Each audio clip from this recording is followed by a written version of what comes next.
Hi guys, Iman. Moomin. Welcome to another exciting episode of What's the Photo Man?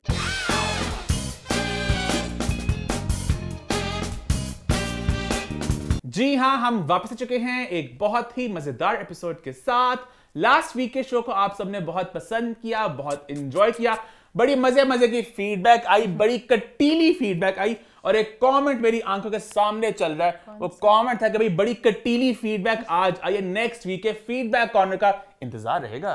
Katili feedback moment सिर्फ आपके खिलाफ आई थी, जो आपने अभिषेक और मुनव्वर पर गोलियां चलाई थी कि मोमेंट ज्यादा ही हो गया। भाई मेरी गोलियां तो आज भी चलेंगी, मेरी बंदूक आज भी निकलेगी, लेकिन मेरी बंदूक का रुख थोड़ा जरा मुड़ सा गया है। जी हाँ, मेरी बंदूक का रुख थोड़ा मुड़ गया और ये बात आपको बिग बॉस का बिग रिव्यू में जानने को मिलेगी कि क्या हुआ, किसकी वाइब थी जिसने मेरी बंदूक के रुख को मोड़ दिया। हमने सेम एपिसोड से देखी है ना? जी हाँ, माने सारी बातें होंगी बिग बॉस का बिग रिव्यू में। जहां मेरे ढेर सारे पॉइंट्स, अच्छा अभी नहीं, वो दूसरे अभी आएंगे बिग बॉस के टाइम पे, ढेर सारे मेरे पॉइंट्स आएंगे। मैं एक्साइटेड देखने के लिए मोमेंट की रुखों के बारे में। अच्छा, लोग बड़ा एंजॉय करें बिग बॉस का रिव्यू, बड़े कमेंट्स आए थे कहने के मेरे पॉइंट्स रंग ले आए। वो मैंने भी बहुत लोगों को उकसा दिया। मैं भी जज्बाती, आप भी जज्बाती, हम सब के अंदर के एनिमल्स इतने निकल आए। लंबे लंबे पैराग्राफ्स है, मैंने खुद ही पाए। तेरी बेइज्जती हो रही है कि तूने गोलियां मारी हैं। अभी मैं सोचता हूँ ये वाला रिव्यू अगर इंडियन ऑडियंस तक पहुंचे हमारे, वो तो मोमिन आपको ना ही उसे पहुंचे। आपके इंस्टा में शुरू होंगे जो हमने अभिषेक। अच्छा, लास्ट वीक ना मैं ना खबरी एक पेज है ट्विटर पे, आपको पता होगा,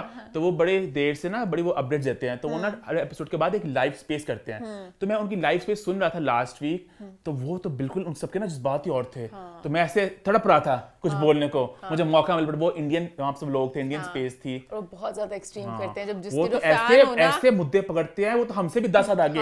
याद है श्वेता, वो 6 साल पहले जब गौतम के एपिसोड में 30 एपिसोड थी, जो वहां पे उसने जो उस पे लाल रंग का इतनी डिटेलें उनको याद होती हैं, फलानी सीजन में ये हुआ वो तो बहुत ज्यादा डिटेल में जाते हैं। और बहुत हाँ खैर, इसके अलावा एक और फीडबैक बहुत ज्यादा है कि साइम जो है वो हमारे पाकिस्तानी और ही हैं, वो भी इधर घूमते रहते हैं। बहुत से कमेंट्स है कि और बिल्कुल सही बात है, साइम वैसे और ही है ना?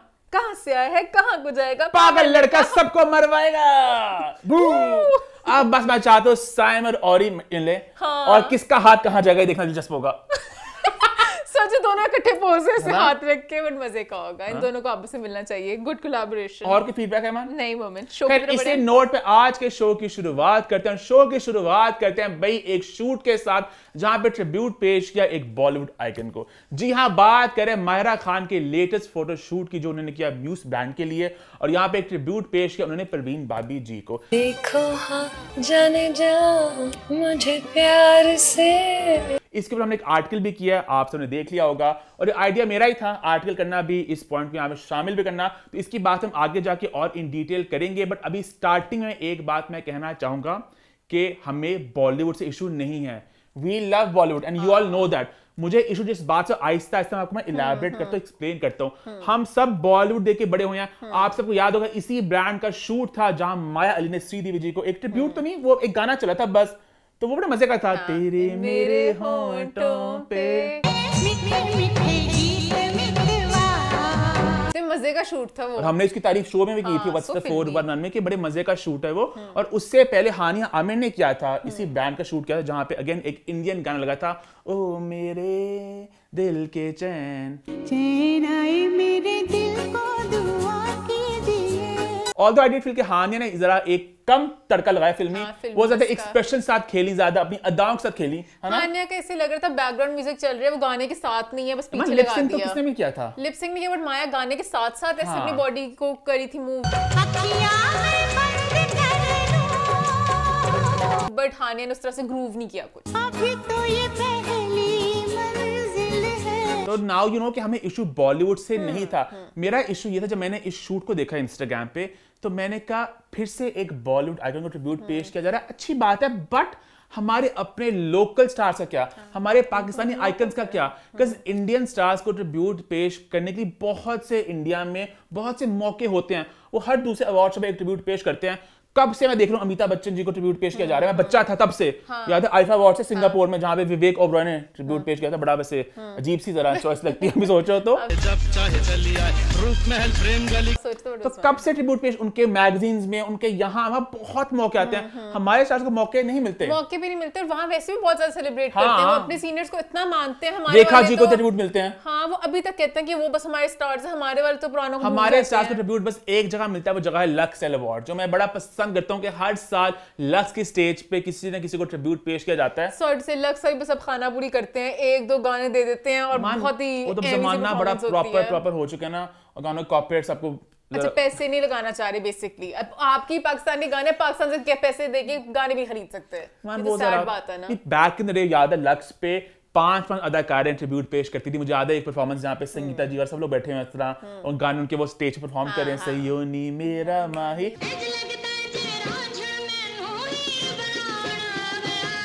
तो इतना वो क्यूट मोमेंट होता था। और लक्स ने ईमान एटलीस्ट उस चीज को बरकरार रखा है। अब उन्होंने अंजुमन जी को ट्रिब्यूट पेश किया, कुछ तो कर रहे हैं ना।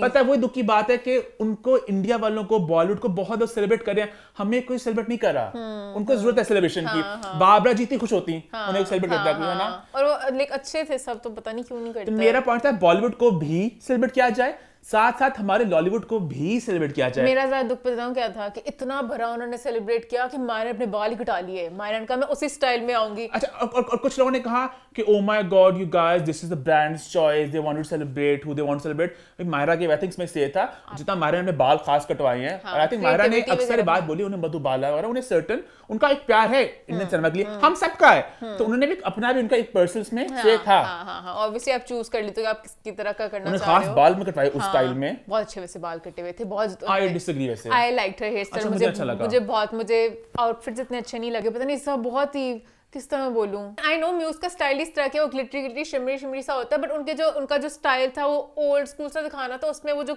ये वाले बिल्कुल नहीं अच्छे लगे। म्यूज का डे वन से ये एक स्टाइल रहा है उनका, बहुत अच्छा लगा। हानिया पे, माया पे, सब पे बहुत अच्छा लगा। और म्यूज की मैं एक बात कहना चाहूंगा, म्यूज के कपड़े जब भी किसने पहने हमेशा साड़ी पहनी थी, बहुत निखर के आया। आयजा खान का शूट था, आयजा ने कुछ 600 शूट करती है आयजा खान। आयजा खान का जो म्यूज का शूट है अभी तक मेरे दिमाग में फ्रेश है, वो कपड़े, वो उनका देखना इस तरह पीछे मुड़ के, म्यूज के कपड़े हमेशा आप बड़े निखर के आते हो, पर मुझे मायरा का उतना नहीं अच्छा लगा। म्यूज कितने प्यारे कपड़े थे, पेस्टल कलर्स में मेरे लिए, लाइक आई पर्सनली लव सारे इस तरह के कपड़े। पहली मुझे लगी है वाहिद मायरा पे मुझे म्यूज के कपड़े बिल्कुल अच्छे नहीं लगे। बालों के अच्छे ना, बाल मुझे वैसे बालों को लहदा करो, मुझे बाल प्यारे लगे, सारा बालों के साथ वो कपड़ों का नहीं स्टाइल जा रहा, वो जो ऐसे जो स्लीव्स है ना वो नहीं अच्छे लग रहे। मायरा ने परवीन बाबा जी को ट्रिब्यूट दिया, वो बाल कटाए, बट वो बाल ना ऑब्वियसली पुराने जमाने का स्टाइल था एक, इसी बालों के साथ प्यारी पर साड़ी देती, बहुत अच्छा लगता। वो जो आप यहाँ पे राय जानूंगा, आप क्या राय इस पे? आपको बाल अच्छे लगे कि नहीं लगे अच्छे? मुझे तो पर्सनली लाइक वो सब कुछ अच्छा लगा। मायरा का पहला शूट था आफ्टर उनके टांगों में ना कुछ उन्होंने लिखा था फ्रैक्चर हुए वगैरह, तो उसके बाद उनका पहला शूट था, तो बड़ी इसमें कि मेरी टीम भी बहुत अच्छी, सबने इतना प्यार दिया, सबने बहुत अच्छी तरीके से किया, और वो वीडियो बड़ी फिल्मी से, जिसमें इंटरव्यू का एक चंक था, वो मतलब कि उस तरह ही बता रही हैं कि मेरी मूवीज आ रही हैं। At the moment I am doing a few films, तो मुझे मजे का लगा, सेम वो था। हाँ I just hope कि अब अगला कोई ट्रिब्यूट पेश किया जाए किसी पाकिस्तानी सेलिब्रिटी को, है ना? मायरा थोड़ा सा अपना एक्शन भी बदला ना उस तरह बनने के लिए, sounds a bit much, तो बड़ा बस ड्रामेटिक सा होके बोल के मैंने मायरा नाज़िया हसन का बड़ा अच्छा ट्रिब्यूट पेश कर सकती हैं, है ना? बहुत से मजेदार अदाकार हैं, बहुत से हैं। मैं तो बाबरा शरीफ जी को सेलिब्रेट किया जाए, और हानिया भी बहुत अच्छा कर सकती हैं, है ना? हाँ खाने भी कर सकती हैं, वैसे कोई और वो करेंगे, आई थिंक वो बदलेंगे कोई अब वो कोई और बंदा लेंगे, तो प्लीज लॉलीवुड को भी सेलिब्रेट किया जाए, बस ये हमारा पॉइंट था। और मेरा ये भी पॉइंट है, मायरा ने भी कुछ नहीं झूमी करती, कुछ रात बाकी थोड़ा हल्का सा, मैं वो नहीं कि स्कैरी डांस होता है, बस थोड़ा सा ऐसे हल्का हल्का थोड़ा बालों को ऐसे घुमाती, वो नहीं कुछ उन्होंने घुमाया। रात बाकी यहाँ भी फिल्मीनेस मिसिंग थी, सिर्फ जो माया ने किया था ना वो वाली फिल्मीनेस मुझे एंजॉय की थी। आई थिंक मैम म्यूजिक का कांसेप्ट ये होता है कि अब गाना लगेगा, आप हल्का सा आप उस स्टाइल के साथ थोड़ा झूम सकते हो। मुझे लग रहा है आप भी म्यूज की टीम में थे, पीछे बैठे हुए, सब कुछ आपको पता है। म्यूज से मेरा बहुत लगाव है, बिकॉज़ म्यूज बहुत पुराना ब्रांड है, और मुझे याद है बचपन से मैं ना मैगजीन पढ़ता होता, नीश मुझे याद है, उसमें ना इनके अक्सर आते थे इंटरव्यू वगैरह या शूट्स आते थे, तो मुझे बचपन से याद है कि फरियाल और मोइद नाम था, तो बड़े वो पुराने काफी देर से, तो इनके कपड़ों का बड़े पुराना ब्रांड है ये, काम्या रोगनी, और हमेशा से उनका लाइक सेम उनका एक वो स्टाइल है, वो दूर से। अब थोड़ी सी मुझे सैड एक बात उनके लिए कर लूं, मतलब कि उनका जो डिजाइन है ना, अब लिबर्टी वगैरह हर जगह ना उनके रेप्लिका मिल जाते हैं, उनका हर जगह मिलता होगा। इनका ना कहीं ना कहीं दिमाग में होता है कि ये म्यूज का पता भी नहीं चलता, दूर से लगता है म्यूज का, ये लोगों ने रेप्लिका बनाया होते हैं। हर चीज रेप्लिका मिल जाते हैं, मिल जाते हैं, बट कुछ का पता चल जाता है ना कि रेप्लिका उनके कपड़ों के चीजों से पता चल जाता है। इनका काम पता नहीं वो बहुत अच्छी तरह करने लग गए हैं थोड़ी के मास्टर्स, तो कहीं ना कहीं इनके लिए थोड़ा सा सैड बात है। तो मुझे फील हुआ कि आई होप आपने हमारे पॉइंट को समझा, हम क्या कहना चाह रहे थे। और इस नोट पे आगे बढ़ते हैं, क्योंकि बात हम लोग कर रहे थे माहिरा खान की, तो बात कैसे ना करे फवाद खान की, ईमान के फव्वू की। फव्वू को आया एक नया इंटरव्यू, ईमान ने एज ऑलवेज की हुई है पीएचडी। तो ईमान, आपने क्या क्या जाना फवाद के बारे में इस पॉडकास्ट / इंटरव्यू में? सबसे पहले तो ये था 2 पार्ट्स में, पता नहीं क्यों, अगर इसको एक ही पार्ट में करके थोड़ी सी चीजें अहमद अली भट्ट काट देते तो बहुत अच्छा होता। कुछ मैंने 2 पार्ट्स, मोर कंटेंट, मोर रेटिंग, मोर व्यूज। हाँ, उन्होंने इस तरह किया, मोर मनी। ये स्पॉन्सर का था तो खैर नॉट मनी ऐसा था, बट हाँ मुझे था कहीं ना कि कुछ बातें बीच में अब उनके लिए मजे की थी, म्यूजिक रिलेटेड, अपनी पुरानी बैंड की पुरानी यादें ताजा करना। अब सब लोग उतने बैंड के साथ नहीं लिंक्ड होंगे, ठीक है, उनके पुराने दोस्त कौन कौन थे, तो बहुत दफा बीच में वो लिंक आता था। दोनों बहुत पुराने दोस्त हैं ना दोनों। हाँ पुराने। यहाँ पे मेरा एक और चीज है, इतने पुराने दोस्त है, मुझे था कि पता नहीं क्या क्या बातें राज मिलेंगी। उन्होंने वैसे कोशिश की राज निकलवाने की, बट आगे बैठे थे फवाद खान, उन्होंने कोई राज नहीं निकाला। अहमद अली भट्ट ने पहले बड़ा तीखा सा सवाल पूछा, उनका मैं जा रहा हूँ वापस ईपी वाले डेज में, बताओ how much did you hate Noori? How much did you hate Noori? Ahmed ने तो अपनी तरफ से बड़ा प्रॉपर सवाल पूछा था, बट फवाद भी थे, फवाद उन्होंने कहा Not that much. Not at all. अच्छा, फवाद भी मैं इतने पक्के हैं कि 1 सेकंड के लिए भी नहीं उनके मुंह पे आया कि अरे ये क्या पूछ रहे हो। फौरन कहा How much did you hate Noori? Not at all. क्योंकि अब देखा जाए तो दोनों दोस्त हैं पुराने जमाने में, जो आपका कोई भी कंपटीशन होता है होगा नहीं मसला। और अहमद ही बात को से कुरेते रहे। अहमद ने कहा ऐसा कैसे, मैं पॉडकास्ट ले रहा हूँ, क्यों मेरे व्यूज नहीं है? तो उन्होंने फौरन बोला, उनका हमारी तो जंग चलती थी उनके साथ, हमारी तो जंग होती थी नूरी के साथ। फिर फवाद अपने कंपोज रहे, नहीं like oranges and apples, like एक अनऑफिशियल सा कंपटीशन होता था, ऐसा तो कुछ नहीं था। Apples and oranges, but I think हमारा एक अनऑफिशियल सा कंपटीशन था कि बहुत ज्यादा था हमारा। फिर अहमद ने प्रॉपर गाना भी गाया, शायद वो मिलकर मजाक उड़ाते हो कि मन डोले डोले मन डोले डोले मन डोले डोले। फवाद ने कहा अब मैं तुझे बताता हूँ, तुझे मुझे गंदगी में डालना चाह रहे हैं ना। उन्होंने कहा आई लव देयर म्यूजिक, बल्कि आई लव द म्यूजिक, मुझे तो नूरी बहुत अच्छा लगता है। कहीं ना कहीं अली नूर बेस्ट है रॉक में। I think he is got one of the best voices in the Pakistani rock scene.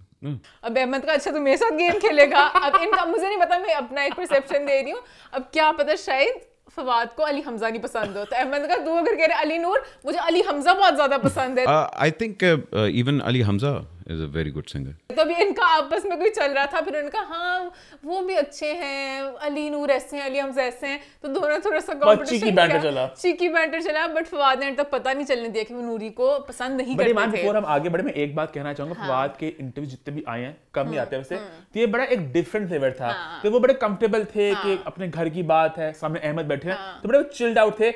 फिर उन्होंने अपना एक गार्ड रखा कि कितना मुझे बताना है, बट वो अच्छा लगता है इंटरव्यू में, आपको पता चलता है कौन किस तरह, काफी सी बातें होंगी, इतना लंबा इंटरव्यू होता है। हालांकि फवाद का दिल तो क्या होगा बातें करने को, बट ऑब्वियस बात है सेलिब्रिटी हो, कैमरा है। और शायद वो अगर कोई मैनेजर वगैरह सामने टाइप ना होते ना, वो खुल जाते, सामने बैठे हुए थे लोग, क्योंकि एंड पे पार्ट 2 में भी आया ना, उनका कोई मना ना कर दे सवाल।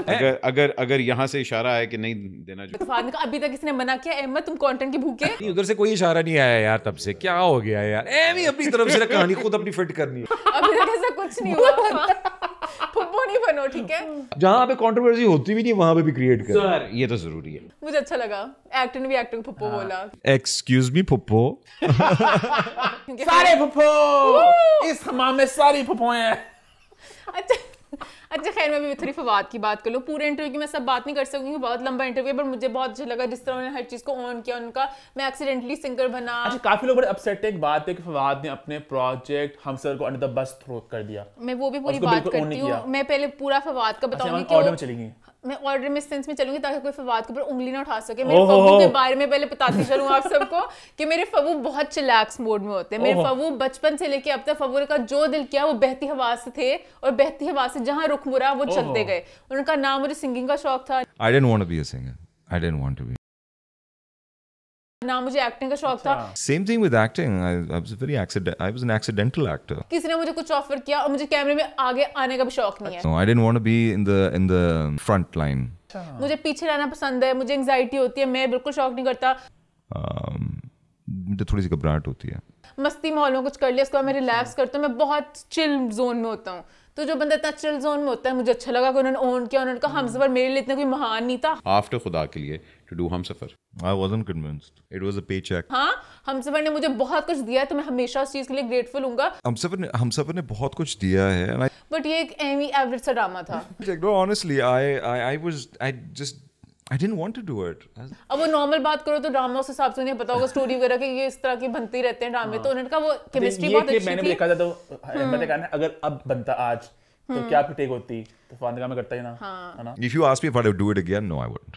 तो मुझे अच्छा लगा कि अब वो उन्होंने अपने पूरे इंटरव्यू में बोला कि मैं टीवी करना ही नहीं चाहता, मेरे लिए हमेशा फिल्म एक चीज है। I think there is some magic associated with cinema that is much bigger than. उन्होंने 100 दफा बताया भाई मैं दिखना नहीं चाहता। Don't want to do Instagram, Facebook. I don't want to do all these things. मैं चाहता हूँ कि जो भी एक्टर दिखता है ना उनकी सबकी मैं वीडियो छीन लूँ। कि उन्होंने कहा जो भी आता है ना इंस्टा पे वो मेरे लिए स्टार भी नहीं है। वो कहते हैं ना जो दिखता है वो बिकता है। मुझे लगता है जो कम दिखता है वो ज्यादा बिकता है। वो बिल्कुल जरा ओल्ड स्कूल स्टार नहीं इसका मतलब। हाँ नहीं, फहद मुस्तफा की बात उन्होंने काट दिया। उन्होंने कहा जो अपने आप को दिखाता है ना आपको एक्सक्लूसिविटी होनी चाहिए। दो डिफरेंट ओपिनियंस हैं। हाँ, एक तरफ ये है, एक बात चलती है कि भाई जो दिखता है वो बिकता है, और एक तरफ ये बात है जो नहीं दिखता वो ज्यादा बिकता है। और ये पुराने, अब मुझे थोड़ी सी हैरानी हुई है जैसे शान वगैरह जो लॉट है वो ये बातें कहते होते हैं। कल बात डिस्कस कर रहे थे मानो में कि मतलब फवाद इस 41 टाइप है ना, वो इस जमाने में आते हैं, मिड वाले में 40 इज द न्यू 30, ठीक है। तो आप जवान हो, आप फिल्में करो, काम करो, आप ऐसे साउंड क्यों करो जैसे कि सब हो गया, अब मैं 60 का हो चुका हूं, मैं रिटायर कर चुका हूं, अब बस क्या अभी तो हमने और बात को देखना है। बहुत नाचते गाते, पर वो ने कहा नाचते गाते नहीं, मुझे एक्शन का बड़ा शौक है, तो एक्शन कर लें चाहते हैं तो उसमें तो लिपसिंग भी गाने रोमांटिक सा कोई। हाँ, ये मेरा दुख रहेगा हमेशा कि मौला जट पे गाना होता कोई एक आधा, मारा का फवाद का मजा आ जाता, होना चाहिए। ऐवी तेनी ढोला तेरे पीछे पीछे आनिया, अच्छा लगता है मान। ढोला वे गल सुन ढोला,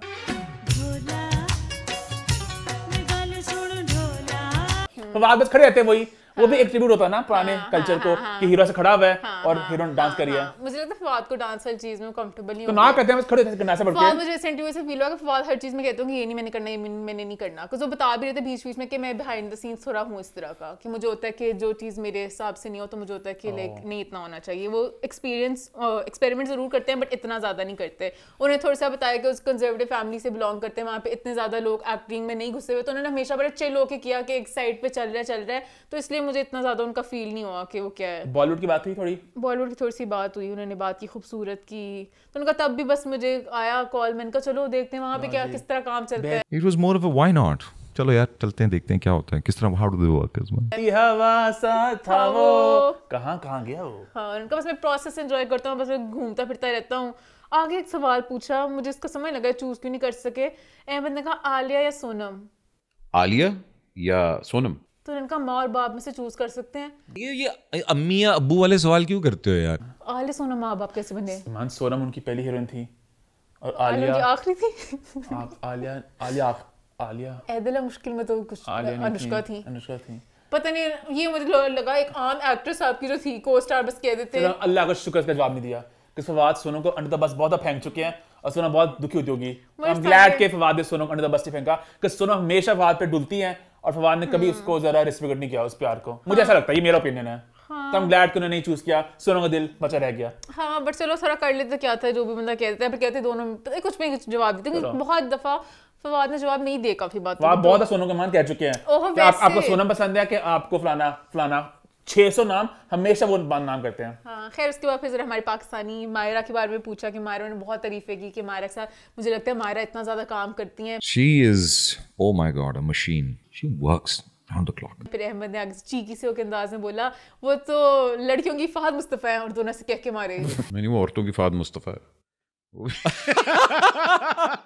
मुस्तफा काम तो नहीं करते, पता नहीं कोई इनका इनसाइड जोक था। होस्ट करते ना वो, होस्ट वाले एंगल में पता नहीं क्या, तो वो वहाँ पे क्या उन्होंने कहा कि पता नहीं अहमद अली भट्ट ने ये क्या कंपैरिजन किया कि माहिरा जैसे अमिताभ के लिए धर्मेंद्र था, माहिरा आपके लिए वैसे है। She is to you what Amitabh Bachchan was to Dharmendra. जोड़ी ना एक दोनों की। तो आगे से फवाद ने कहा रेखा कहता अमिताभ के साथ धर्मेंद्र माहिरा क्या मिला लगा। रेखा नहीं कहेंगे आप? हाँ रेखा भी कह ले, अमिताभ बच्चन और धर्मिंदर। फिर उन्होंने क्या, हाँ जैसे काजल और उस तरह से शाहरुख खान वगैरह थोड़ी सी उन्होंने बातें की। एक और सवाल उनसे पूछा फवाद से कि कभी ऑफ स्क्रीन, मुझे ये लगा पर्सनली कि फवाद कुछ तो कभी जवाब दे दें आप भी। उन्होंने पूछा है कभी ऑफ स्क्रीन आपने फ्लर्ट किया किसी के साथ? फवाद ने कहा नहीं। कभी ऑफ स्क्रीन फ्लर्ट किया? ऑफ स्क्रीन फ्लर्ट किया? इसका जवाब मिलना भी नहीं था, ठीक है। उन्होंने क्यों अपना इमेज खराब करना था, उन्होंने कहा नहीं। फिर किसी ने कहा अहमद ने कहा आपके साथ कभी किसी ने फ्लर्ट किया ऑफ स्क्रीन? फवाद का इस शक्ल को देख के लगता है कोई फ्लर्ट करेगा। ये कोई शक्ल है फ्लर्ट करने वाली यार, ये देखो जरा मेरे साथ कौन फ्लर्ट करेगा? ये क्या जवाब था? वहां से नहीं फ्लर्ट करना, किससे करना फिर? हाँ फिर किससे करना है? फिर अहमद ने बोला ये भी मॉडेस्टी की हद ही होगी। मॉडेस्टी की तो हद ही होगी आज। तो वो मुझे पर्सनली लगा कि हर चीज़ में थोड़ा सा होना चाहिए था। खैर उन्होंने बताया उन्हें बहुत ज़्यादा स्टेज फ्राइट था। वो पता नहीं थिएटर, ये बात मुझे थोड़ी सी आपस में वो लगी कि उन्हें स्टेज फ्राइट था, बट उन्होंने स्टार्ट ही थिएटर से किया था। थिएटर तो नहीं कर सकते जिनको स्टेज फ्राइट हो, मुझे लगता है ऐसे पर्सनली। बट खैर उन्होंने सारा बताया। सनम के बारे में उन्होंने बहुत सी तारीफें की कि सनम इतनी परफेक्ट एक्ट्रेस है। Sanam is such a gifted actor. Yeah, I think she's a brilliant actor. कभी मेरा दिल करता है देखूं कि कितना ओवर कभी एक्ट कर सकती हैं। I think I'd be more interested in just seeing what it would look like if she overacted. फिर वहाँ पे थोड़ा चीकी सा बैंड शुरू हो गया मोहित मिर्जा को लेके। उनका हम इन्हें कॉमेडी में देखना चाहते हैं। उनका इशरत में आई तो थी, उसने कॉमेडी नहीं कभी की। She's never done comedy. Ishrat बाजी में नहीं की, पर उसमें साथ मोहित मिर्जा थे जो बहुत ही ओवर है। मोहिब के सामने आप ओवर नहीं हो सकते फिर, वो तो खा जाएगा आपको। उसके अलावा आई थिंक बस यही था। उन्होंने कहा बस मुझे अब एक्टिंग का शौक नहीं, मैं वैसे प्रोड्यूस करना चाहता हूँ। मैं चाहता हूँ उस गेम को मैं चलाऊँ कि कौन सब कितना अच्छा कंटेंट आता है। तो आई थिंक तो आई थिंक उन्होंने इस तरह, हाँ आई थिंक इसी नोट पे आगे बढ़ते हैं, बात करते हैं एक और इंटरव्यू की। जी हाँ, बात करना आगा अली की लेटेस्ट इंटरव्यू की। बहुत से हमें कमेंट्स आ रहे हैं, एक्चुअली काफी देर से कमेंट्स आ रहे हैं। काफी लोग यूट्यूब पर भी कमेंट करते हैं भाई व्हाट्स द 411, आप लोग बात नहीं करे आगा हिना के बारे में, क्या सेपरेशन हो चुकी है, क्या डिवोर्स हो चुका है। और ये बात हमने आपको पहले भी बोल दी कि इस तरह की बातें हम officially, it's not like you can confirm कि आप इस अपना स्टेटमेंट दें। जब उनको खुद अनाउंस करना वो खुद इसको अनाउंस कर देंगे। अक्सर होता है कुछ यूं है कि इंस्टाग्राम पे अनफॉलो किया जाता है, पिक्चर्स डिलीट होती हैं, अक्सर साथ लोग दिखते हैं तो लोग फिर अपनी असम्पशंस बनाते हैं। और आगा हिना केस में कुछ इस तरह हुआ है कि काफी देर से दोनों इकट्ठे नहीं दिख रहे। वी जनरली होप के बस ऐसा एक रफ पैच हर जगह आता है कि एक रफ पैच आया, वो चीजों को सॉर्ट कर लें, but things do seem a bit off because काफी देर से दोनों इकट्ठे नहीं दिख रहे। पर उनका ये भी है ना, वो हमेशा से कहते थे हम सोशल मीडिया पे दिखाना भी नहीं चाहते कि हम इकट्ठे हैं कि नहीं है, बट और भी काफी चीजें हैं जिससे आप थोड़ा सा आइडिया लगा सकते हो। लोगों ने भी ये कहा कि भाई इस इंटरव्यू में कोई हिना का जिक्र नहीं है, इंटरव्यू में हिना का जिक्र नहीं है। उसके अलावा भी सोशल मीडिया पे पहले जाओ तो अभी हिना की बर्थडे हुई है तो आगा ने कुछ भी पोस्ट नहीं किया बर्थडे रिलेटेड, और हिना हर बर्थडे की पोस्ट में अकेली सेलिब्रेट कर रही है। इवन तो हिना दिखा रहे हैं कि अल्हम्दुलिल्लाह सब कुछ ठीक है, बट वहाँ पर भी ऑब्वियसली एक बच्चे तो कोई आगा के साथ हो सकती थी। बट ये मुझे लग रहा है कि इंशाल्लाह सब कुछ अच्छा ही है। थोड़ी सी उनकी लड़ाई हुई होगी कि फैमिली में अली सिकंदर ने भी विश किया है, वो होते रहती है मियां बीवी की थोड़ी सी। अभी बिग बॉस में हाँ अंकित और देखें विक्की को, आपको पता चले कि क्या होता है शादी के बाद। बट उसके अलावा ये भी होगा कि अभी वो ताबिश के शो में जब आए तो वहाँ पर उन्होंने कोई बात जिक्र की ही नहीं ताबिश ने। अब पता नहीं उन्होंने पीछे पहले मना कर दिया था, क्या था कि अभी मेरी लड़ाई हुई है, मैं कोई बात नहीं करना चाहता। जो भी है सब कुछ ठीक हो जाएगा, हमें ये खबर बड़ा पसंद है। हाँ बिल्कुल। व्हाट्स द 411 के साथ इनकी भी जर्नी है, याद है स्टार्टिंग में दिन जब इनका वो एक इन्होंने मेरे बीच में व्लॉगिंग करना शुरू किया था, पता नहीं इंस्टाग्राम स्टोरी टाइप थी। आज Agha Ali, this is Hina Altaf. Hi everybody, this is me Hina Altaf and this is Agha Ali, and we both wanted to thank you. बड़ा मजे का था वो, मजे का था, उन्होंने एंजॉय किया था। तो आई होप कि जो भी कोई मसले हैं इनके आपस में सॉर्ट हो जाएं, क्योंकि अभी दोनों अपनी अपनी लाइफ की चीजें लगाई जा रहे हैं अपडेट्स, तो इसलिए भी फैंस और ज्यादा कह रहे हैं कि कहाँ पर है दोनों एक दूसरे की जिंदगी में। अभी हिना वाजंट फीलिंग वेल, वो हॉस्पिटल में थी, और आगा अपनी लाइफ के अपडेट्स दे रहे थे कि रमजान शो कर रहा हूँ या कुछ नॉर्मल जो सेट्स पे चीजें हो रही थी, तो वहां से भी लोगों ने सवाल करना शुरू किया। उसके अलावा शो में एक और बात हुई जिसमें काफी कंट्रोवर्सी बन गई कि आगा बेसिकली अपनी जर्नी के बारे में बता रहे थे कि बीच में एक बहुत रफ पैच आया था लाहौर में। उन्होंने एक इंटरव्यू दिया था जिसके बाद लाहौर में उनका बैन लग गया था उनके ऊपर, और लाहौर में मुझ पे एक बैन लगा दिया गया था। अरे हाँ, बैन पे बात कि वो प्रोड्यूसर ने कहा था इनके साथ काम नहीं करना, तो उनके पास काम नहीं था। मैं कुछ महीने बहुत ही परेशान रहा, तो बहुत ज़्यादा टेंशन में थे कि किस तरह काम वगैरह होगा। तो फिर उन्होंने एक दिन अम्मी नमाज पढ़ी थी, उनके अम्मी के बाद में उन्होंने पाँव धोए, तो मैं अपनी माँ जी के पैर धो के और वो पानी पी लिया, एक गिलास पानी पी के कराची चला गया था। अब लोगों को इस बात की समझ नहीं लगी, वो अपनी तरह से थोड़ा प्यार दिखाते।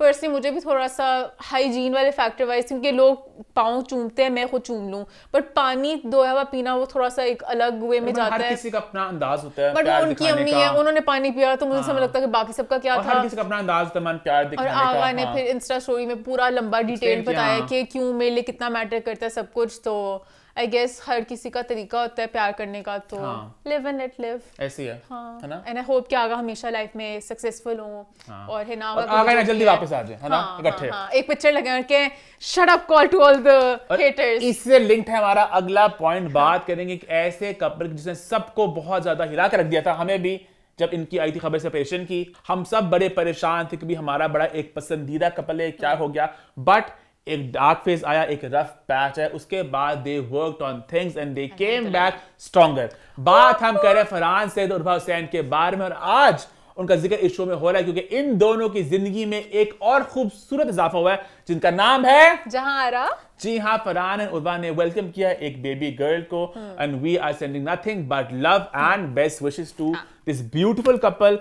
और ये पता है एक बड़ा अच्छा मुझे लगता है कभी कभार ये बात का जिक्र करना कि जब सुनते हैं सेपरेशन के बारे में कपल्स के कि रफ पैच आ रहा है, कि एक रफ पैच के बाद कहते ना कि हर रात के बाद दिन आता है, एक बुरे फेज के बाद अच्छा फेज आता है, तो इनका अब देयर बैक स्ट्रॉन्गर टुगेदर और सब कुछ ठीक है। देख के मोटिवेशन भी मिलती है कि लेट्स से अगर हिना आ गए वो भी देख लेंगे कि अच्छा बुरा वक्त भी आते बाद में आप सही भी हो सकते हो, तो this is part of life. आपको बुरा वक्त भी वैसे शेयर करना चाहिए सबके साथ, क्योंकि हर चीज हमेशा अच्छी नहीं हो सकती है, तो आपको हमेशा हर चीज शेयर करनी चाहिए। बट अभी इस पर हम अच्छी अच्छी बातों को शेयर करेंगे। हम बात करें जहां के बारे में, और बड़े मजे की बात है कि वो ड्रामा था बादशाह बेगम, वहां भी फरहान सईद की जब वो बेटी पैदा होती है किरदार की, तो कहते हैं नाम है जहां आरा। मुबारक हो हुजूर, बेटी हुई है, इसका नाम मैंने जहां आरा रखा है। तो आई थिंक फरहान को नाम शायद पसंद था तब से, है ना? मैनिफेस्ट कर लिया उन्होंने जहां आरा को, और वो आ गई जहान में। नहीं, प्रॉब्लम को नाम ही पसंद होगा शायद ना, है ना? हो सकता है, बट लाइक क्यूट किस तरह। पर बहुत बहुत मुबारकबाद टू द कपल। ये लोग अभी बाहर हैं और कुछ हमें पिक्चर सामने देखने को मिल रही है जहां पे उर्वा पंजीरी खा रही है अपनी सासू मां के हाथ की बनी हुई, मावरा ने फूल भेजे और सारी अपडेट्स मिल रही हैं।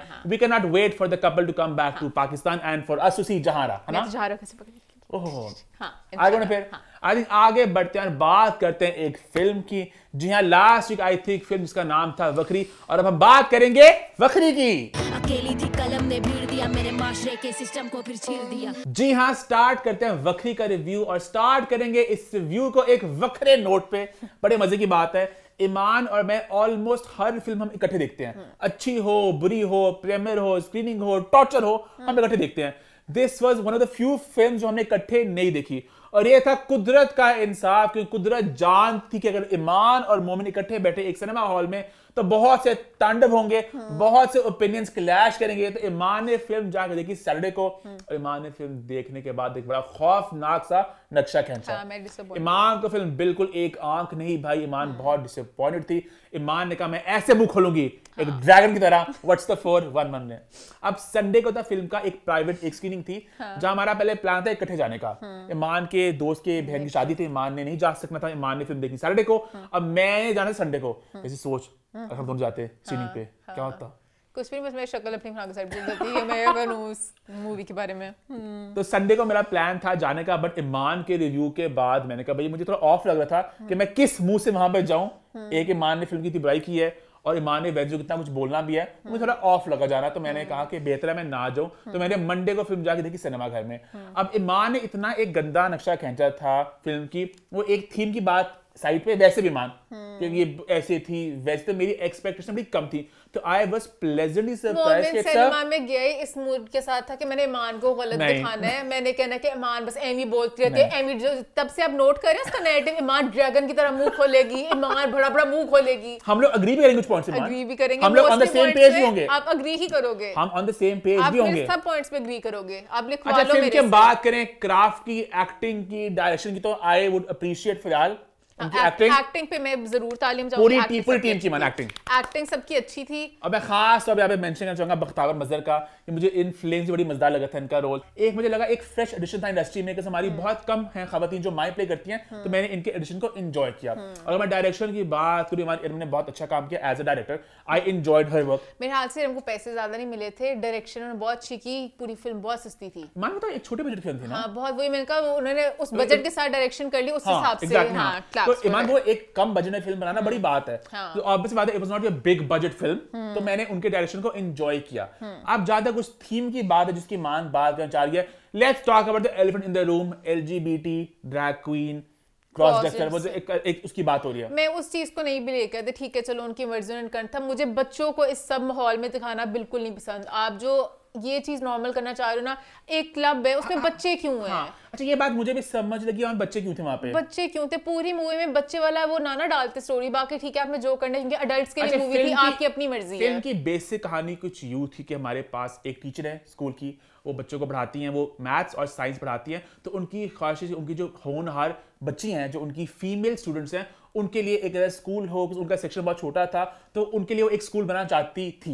गर्ल्स का सेक्शन भी बढ़ेगा और नया स्कूल भी बनेगा, मुझ पे तो भरोसा है ना। और कहीं ना कहीं फंडिंग का मसला था। और मैं उनके बारे में थोड़ा सा पता चलूं, वो बेवा हैं, उनके 8-9 साल का बच्चा है, बहुत ही डिसेंट सी हैं, ग्लासेस पहनती हैं, शलवार कमीज पहनती हैं, दुपट्टा पहनती हैं, एक इस तरह की वो दिखाई हुई है।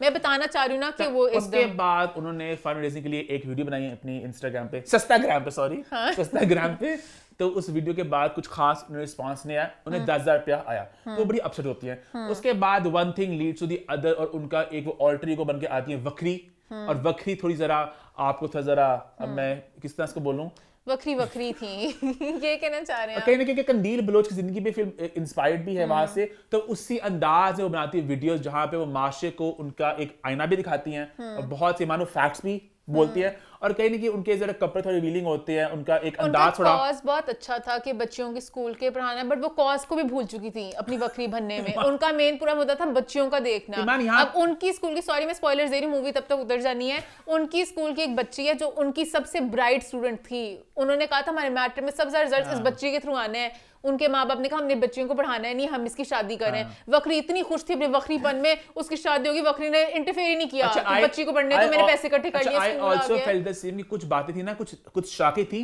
जो आगे कहीं गई नहीं। वक्री की बहुत सी शाखें थी जो कहीं गई नहीं। पहला जो सीन था, अब एक तरफ दिमाग में हम खुद ही सोचें, एक माँ है जो बच्चे की कस्टडी के लिए भी लड़ी है, ठीक है, ब्रेन वॉश कर रहे हैं ताकि अपनी मीमी को छोड़ के उन लोगों के साथ चला जाए। और वो बड़े अमीर हैं वो लोग, वो इन-लॉज बहुत ज्यादा अमीर है, हस्बैंड की डेथ हो चुकी हुई है, वो कस्टडी के लिए लड़ी है, एक डिसेंट सी फैमिली की लड़की है। पहला सीन आया, एक क्लब है, बहुत ही सस्ता क्लब है, क्लब नहीं था मानो, पता नहीं कोई एक पार्टी थी, एक कमरे इतनी पार्टी थी जिसमें ट्रांसजेंडर्स थे सारे, ट्रांसजेंडर्स, क्रॉस ड्रेसर्स।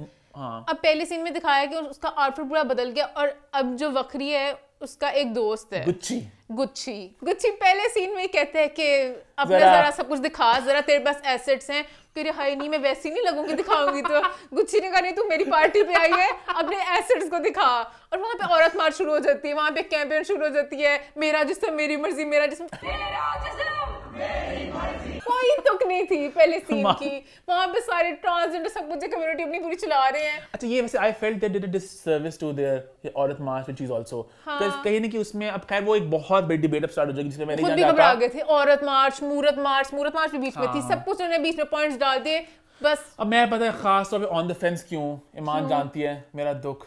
अब मसला है कि मेरे बहुत से दोस्त स्कूल के लम्स के, साइम सादिक मेरे सीनियर थे लम्स में जिन्होंने जॉर्डन डायरेक्ट की, तो बहुत सा ना वो एक उस साइड से मुझे मेरे दोस्त भी कहते हैं कि मोमेंट जो द वोक लॉट कि वो थोड़ा मुझसे जरा गिला करते हैं कि आप जरा खुल के सपोर्ट नहीं करते चीज को, और फिर मैं थोड़ा सोचता हूँ कि मैं थोड़ा जरा ना ऐसा हो जाता हूँ। चले वो मोमेंट को खुश करने के लिए ना, मोमेंट के उन वोक फ्रेंड्स को खुश करने के लिए मैंने ये चैप्टर निकाल दिया, हमने गुच्ची को निकाल दिया, गुच्ची है नहीं फिल्म में, ठीक है, Gucci basically Gucci is somebody who is a boy who likes dressing up as a girl. वो छोटे से बच्चे को भी, जो वक्री का बच्चा है, उसको भी बता रहा होता है कि हाँ मेरा एक एरा था, मुझे लड़कों वाले कपड़े पहनना पसंद था, अब मुझे लड़कियों वाले कपड़े पहनना पसंद है। वो इतना इंप्रेस करते हैं बच्चे को, बच्चा विग लेके आता है। इस साइड की सोच ये है कि लिव एंड लेट लिव, जिसको जो करना करे। इस साइड की सोच ये है कि मजहब के पॉइंट से बात लिव एंड लेट लिव नहीं है इनकी सोच। इनकी सोच ये है कि हमारी वाली चीज ज्यादा अच्छी है, हम क्रिएटिविटी, ये नहीं है ये है कि उस टीचर ने बोला, क्योंकि कभी कभी भूल जाती थी, एक सेकंड एक मैं पॉइंट करूंगी, वो टीचर भी थोड़ी बाइपोलर थी, कभी कभी भूल जाती थी कि मैं टीचर हूँ और मैं राम से हूँ। उसने तब बोला हाय हाय मेरे बच्चे को विग पहना दी, क्या तू करना चाह रहा है? तो उसने आगे से कहा ये क्रिएटिविटी है, उसके गट्स हैं, देख तू समझ नहीं पा रही। उसने कहा ठीक है चल विग घर ले जाते हैं,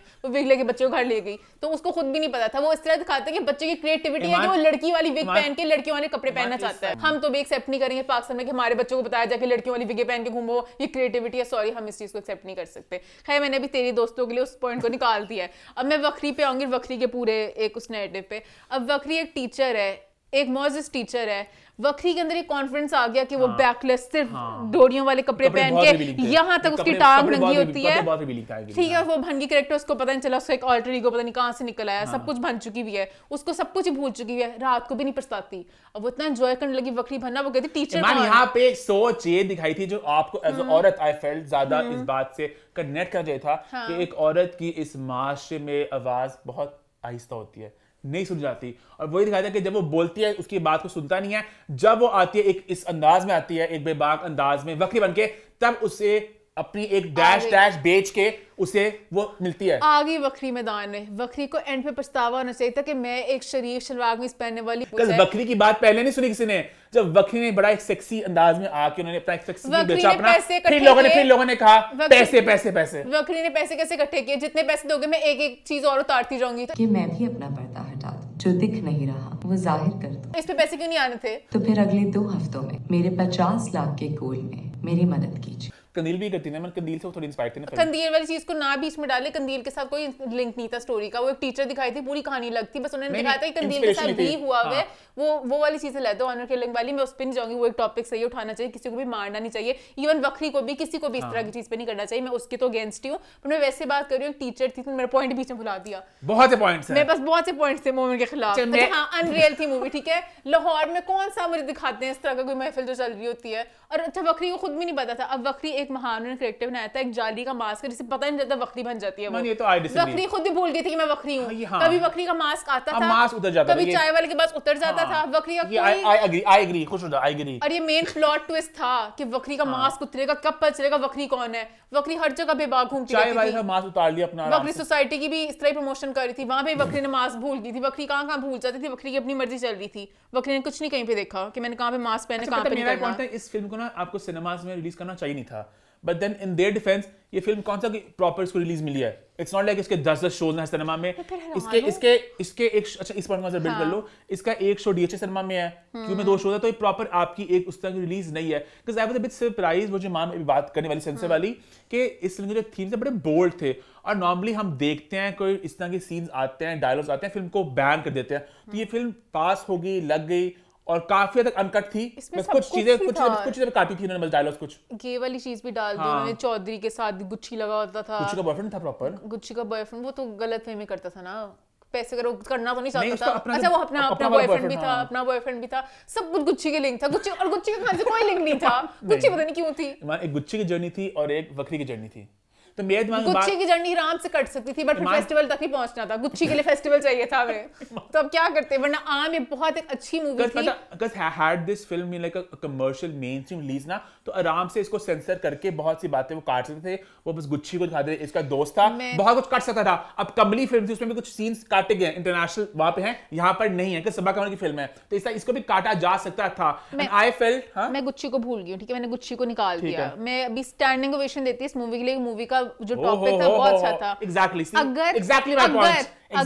अगर वक्री पछताती और समाज को गालियां देती कि तुम लोग की वजह से मुझे गंदगी में जाना पड़ा, और अब बाय बाय टाटा, मेरे स्कूल के पैसे मेरे इकट्ठे हो गए हैं, तुम लोग हो ही गंदे हवस के पुजारी सब। ऐसा कुछ नहीं हुआ। कंदील की कवर जाके कहती थी कि तू चली गई, कुछ होता मैं तेरी जगह एक और बनूंगी कंदील। उसने ये आके बोला था और उसने सबको कहा था अब और क्या, अब और कौन टोकेगा।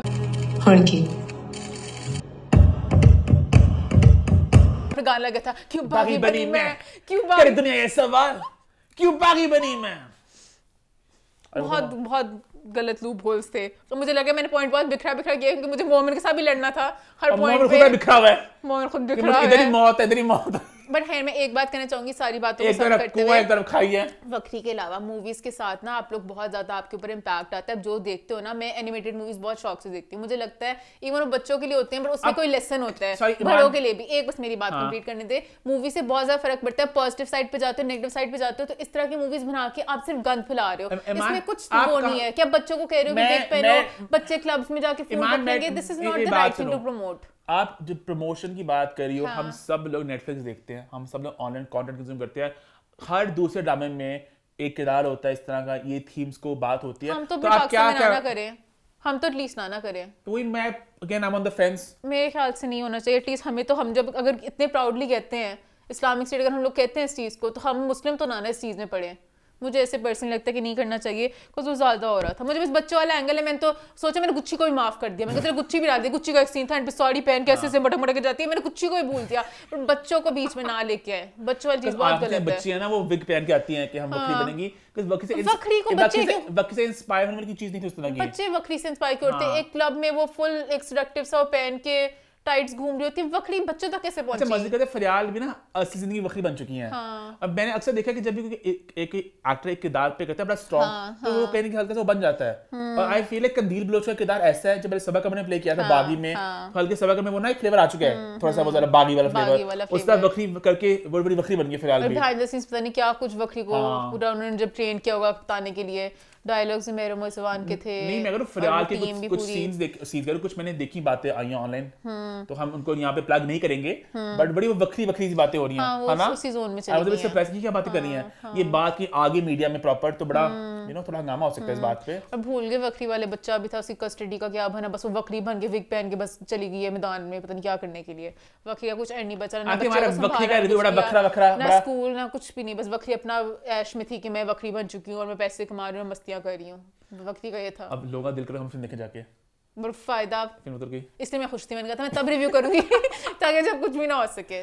थर्सडे का आज शो आ रहा है, आई थिंक शायद कल कुछ शोज बचे हुए का था, शायद आप लोग की भूख देख के लोग भूख देख के चल जाए। बट मैं इरम परवीन को थोड़ा सा सेलिब्रेट करना चाहूंगा क्योंकि बड़ी देर से फिल्में बना रही हैं, ज़्यादा लम्स के दिनों से वो उनकी जोश फिल्म आई थी। लम्स के होते हैं सब कुछ लिंक एंड पे आते हैं लम्स के साथ एक लम्स के सारे आते हैं, लम्स के दिनों से लम्स का एक बैच घूम रहा होता है और वो हमारा फिल्म फेस्टिवल फिल्म्स के नाम से पहले दफा फील प्राउड के अल्लाह ईमान नहीं पता नहीं मैं मजाक कर रही पता नहीं मैं हर किसी की डोल अरे डोल खैर आती इसी डोले पॉइंट पे इस शो को शो को नहीं इस पॉइंट को खत्म करते हैं और वक्री को हम करते हैं बाय बाय और बात करते हैं एक और फिल्म जिसका टीजर आया है मंजर आम पर, इसका नाम है टेक्सालीगेट।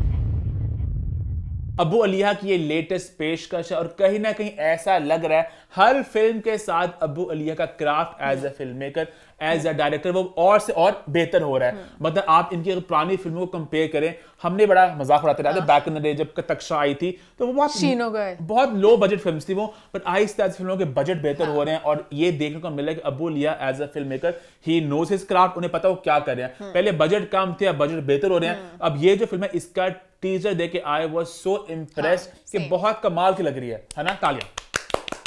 मैं तो कास्ट भी कास्ट में मजे किया, कास्ट में इतने ज्यादा लोग हैं, आयशा उमर है, मेहर बानो है, नय्यर एजाज है, यासिर हुसैन है, अली खान है, बाबर अली है, उमर आलम है, इफ्फत उमर है, इफ्तिखार ठाकुर है, बड़े स्ट्रॉन्ग सारे एक्टर्स हैं। और टीजर में हल्की झलक हमें देखने को मिली सबकी।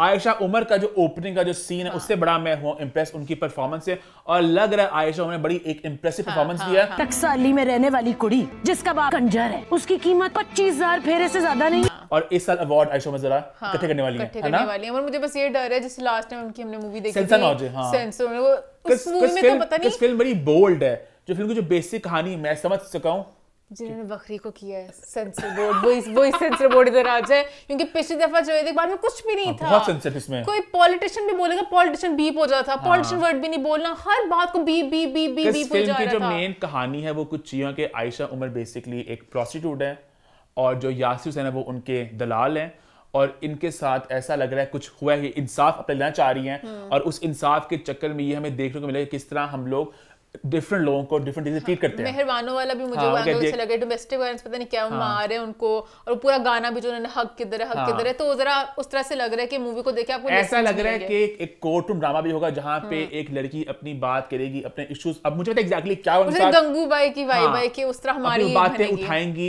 और कहीं ना कहीं माशरे को दिखाएंगी किस तरह डबल स्टैंडर्ड्स हैं, है ना? मुझे लग रहा है बहुत अच्छी आयशा ने खुद प्रोड्यूस कर लिया इसलिए आयशा का मैं प्रोड्यूसर बन जाऊं। आयशा ने कहा कि मैं भी इसको जरा एक अच्छा प्रोजेक्ट है, अच्छा क्यों ना मैं बैक करूं और ये आयशा का ट्रस्ट दिखाता है प्रोजेक्ट के ऊपर। तो हमारी बहुत एक्साइटेड है इस फिल्म को लेके और इसके बाद अबू अलिया की एक और फिल्म भी आनी है जिसके पहले बात कर चुके, जिसका नाम है मैंगो जज, जहां फैसल कुरैशी में देखने को मिलेंगे और लीडिंग लेडी जल्द अभी अनाउंस करेंगे, आपको खबर ब्रेक करेंगे और ये एक फुल जरा एक पंजाबी फिल्म होने वाली, इसका भी एक्साइटमेंट है। तो we are waiting for this film, जब इसका ट्रेलर आएगा इसकी और हम बात करेंगे।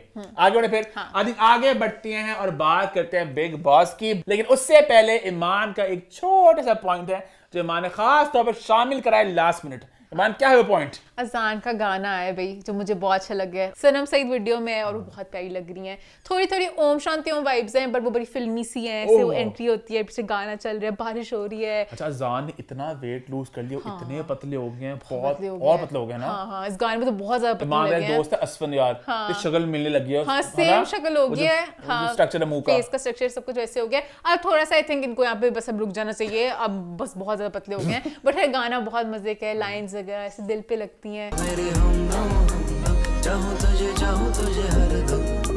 तो मैंने बहुत ज्यादा एंजॉय किया। क्या बात को। यस, आगे बढ़ सकते हैं। आखिर इसी नोट पे हमारा शो होता है खत्म, but not without big boss का बिग रिव्यू। जी हाँ, स्टार्ट करते हैं बिग बॉस का बिग रिव्यू। बात करेंगे मंडे, ट्यूसडे और वेडनेसडे घर में क्या हुआ, लेकिन उससे पहले मैं एक बात कहना चाहूंगा। इंट्रो में मैंने अपनी बंदूकों का रुख थोड़ा मोड़ा था, अब वो वापस मैं मोड़ता हूं मुनव्वर फारूकी की तरफ। हमने जब इंट्रो शूट किया था, जो पहले हम लोग पॉइंट्स करते हैं, हम लोग बेसिकली बिग बॉस देखने से पहले करते हैं।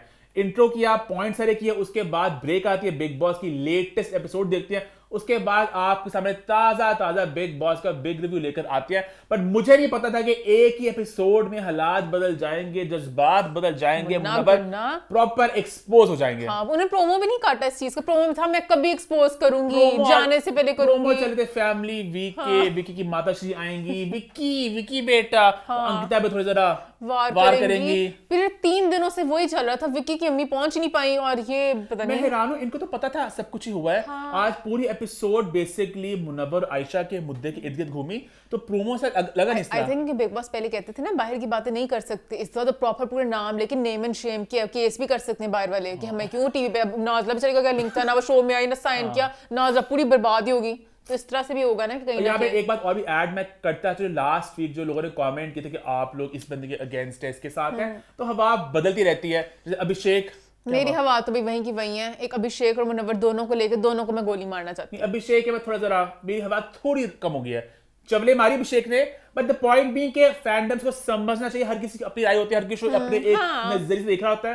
तो दैट्स हाउ इट इज। आपकी पसंद डिफरेंट हो सकती है, मेरी अपनी बेस्ट फ्रेंड से राय हो रही होती है। हम लोग कोशिश करते हैं, हम लोग सारी चीजों की बात करें। जैसे लास्ट वीक में देखू एपिसोड मैंने दोबारा देखी थी, तो हमने सब चीजों की बात की थी, और हल्के हल्के आपके जज्बात तो आते हैं। इसी नोट पे शो की शुरुआत करती है। एज ऑलवेज मेरे बहुत से पॉइंट्स हैं 3 एपिसोड्स के वो में। क्या स्टार्ट करते हैं मंडे के दिन से। मंडे के दिन की शुरुआत हुई, विकी भैया थे बड़े अपसेट कि अभिषेक घर में वापस कैसे आ गया, इसको बाहर निकालना चाहिए था। तुम सब ने इसको हीरो बना दिया। हाँ, मैं साथ विकी भैया अंदर आ गए वो, अब वो घूम रहे शान से। मेरे को देश चाहता है, मेरे को बिग बॉस चाहते हैं। वहाँ पे विकी भैया अपने भी दुख थे, पता नहीं बीच में कि विकी भैया बहुत अपसेट थे कि अच्छा भला ही निकल चुका था बाहर, एक हमारा कंटेस्टेंट कम हो चुका था, वापस आ गया मनूज गेम में। ना फिर शायद चांस था मुनव्वर तो एक्सपोज हो रहा, शायद मैं भी कहीं टॉप 5 पे पहुंच जाता, अभिषेक आ गया तो मेरी पोजीशन तो गई। उसके बाद मुद्दा छिड़ गया फिर से वही वाली बात का कि अंकिता का स्टैंड मुनव्वर ने क्यों लिया। अंकिता अपने स्टैंड खुद ले सकती है। विकी ने कहा मुझे मौका देते, मेरी लाइमलाइट छीन ली, वो तो मेरा मुद्दा था बीवी को बचाने वाला। उसके बाद विकी की अभिषेक की लड़ाई हुई, तो विकी ने कहा यू आर फकिंग न्यूसेंस।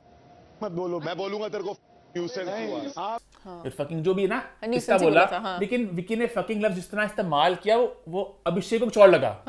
तो अनपढ़ जाहिल, पढ़ लिख के आया था ना, तुझे पता होता इसका मतलब क्या है। पहले आप जाइए और डिक्शनरी पढ़िए, डिक्शनरी। फिर मनारा ने एक्सप्लेन भी किया। न्यूसेंस मतलब एकदम न्यूसेंस क्रिएट हो गई, लड़ाई क्रिएट हो गई।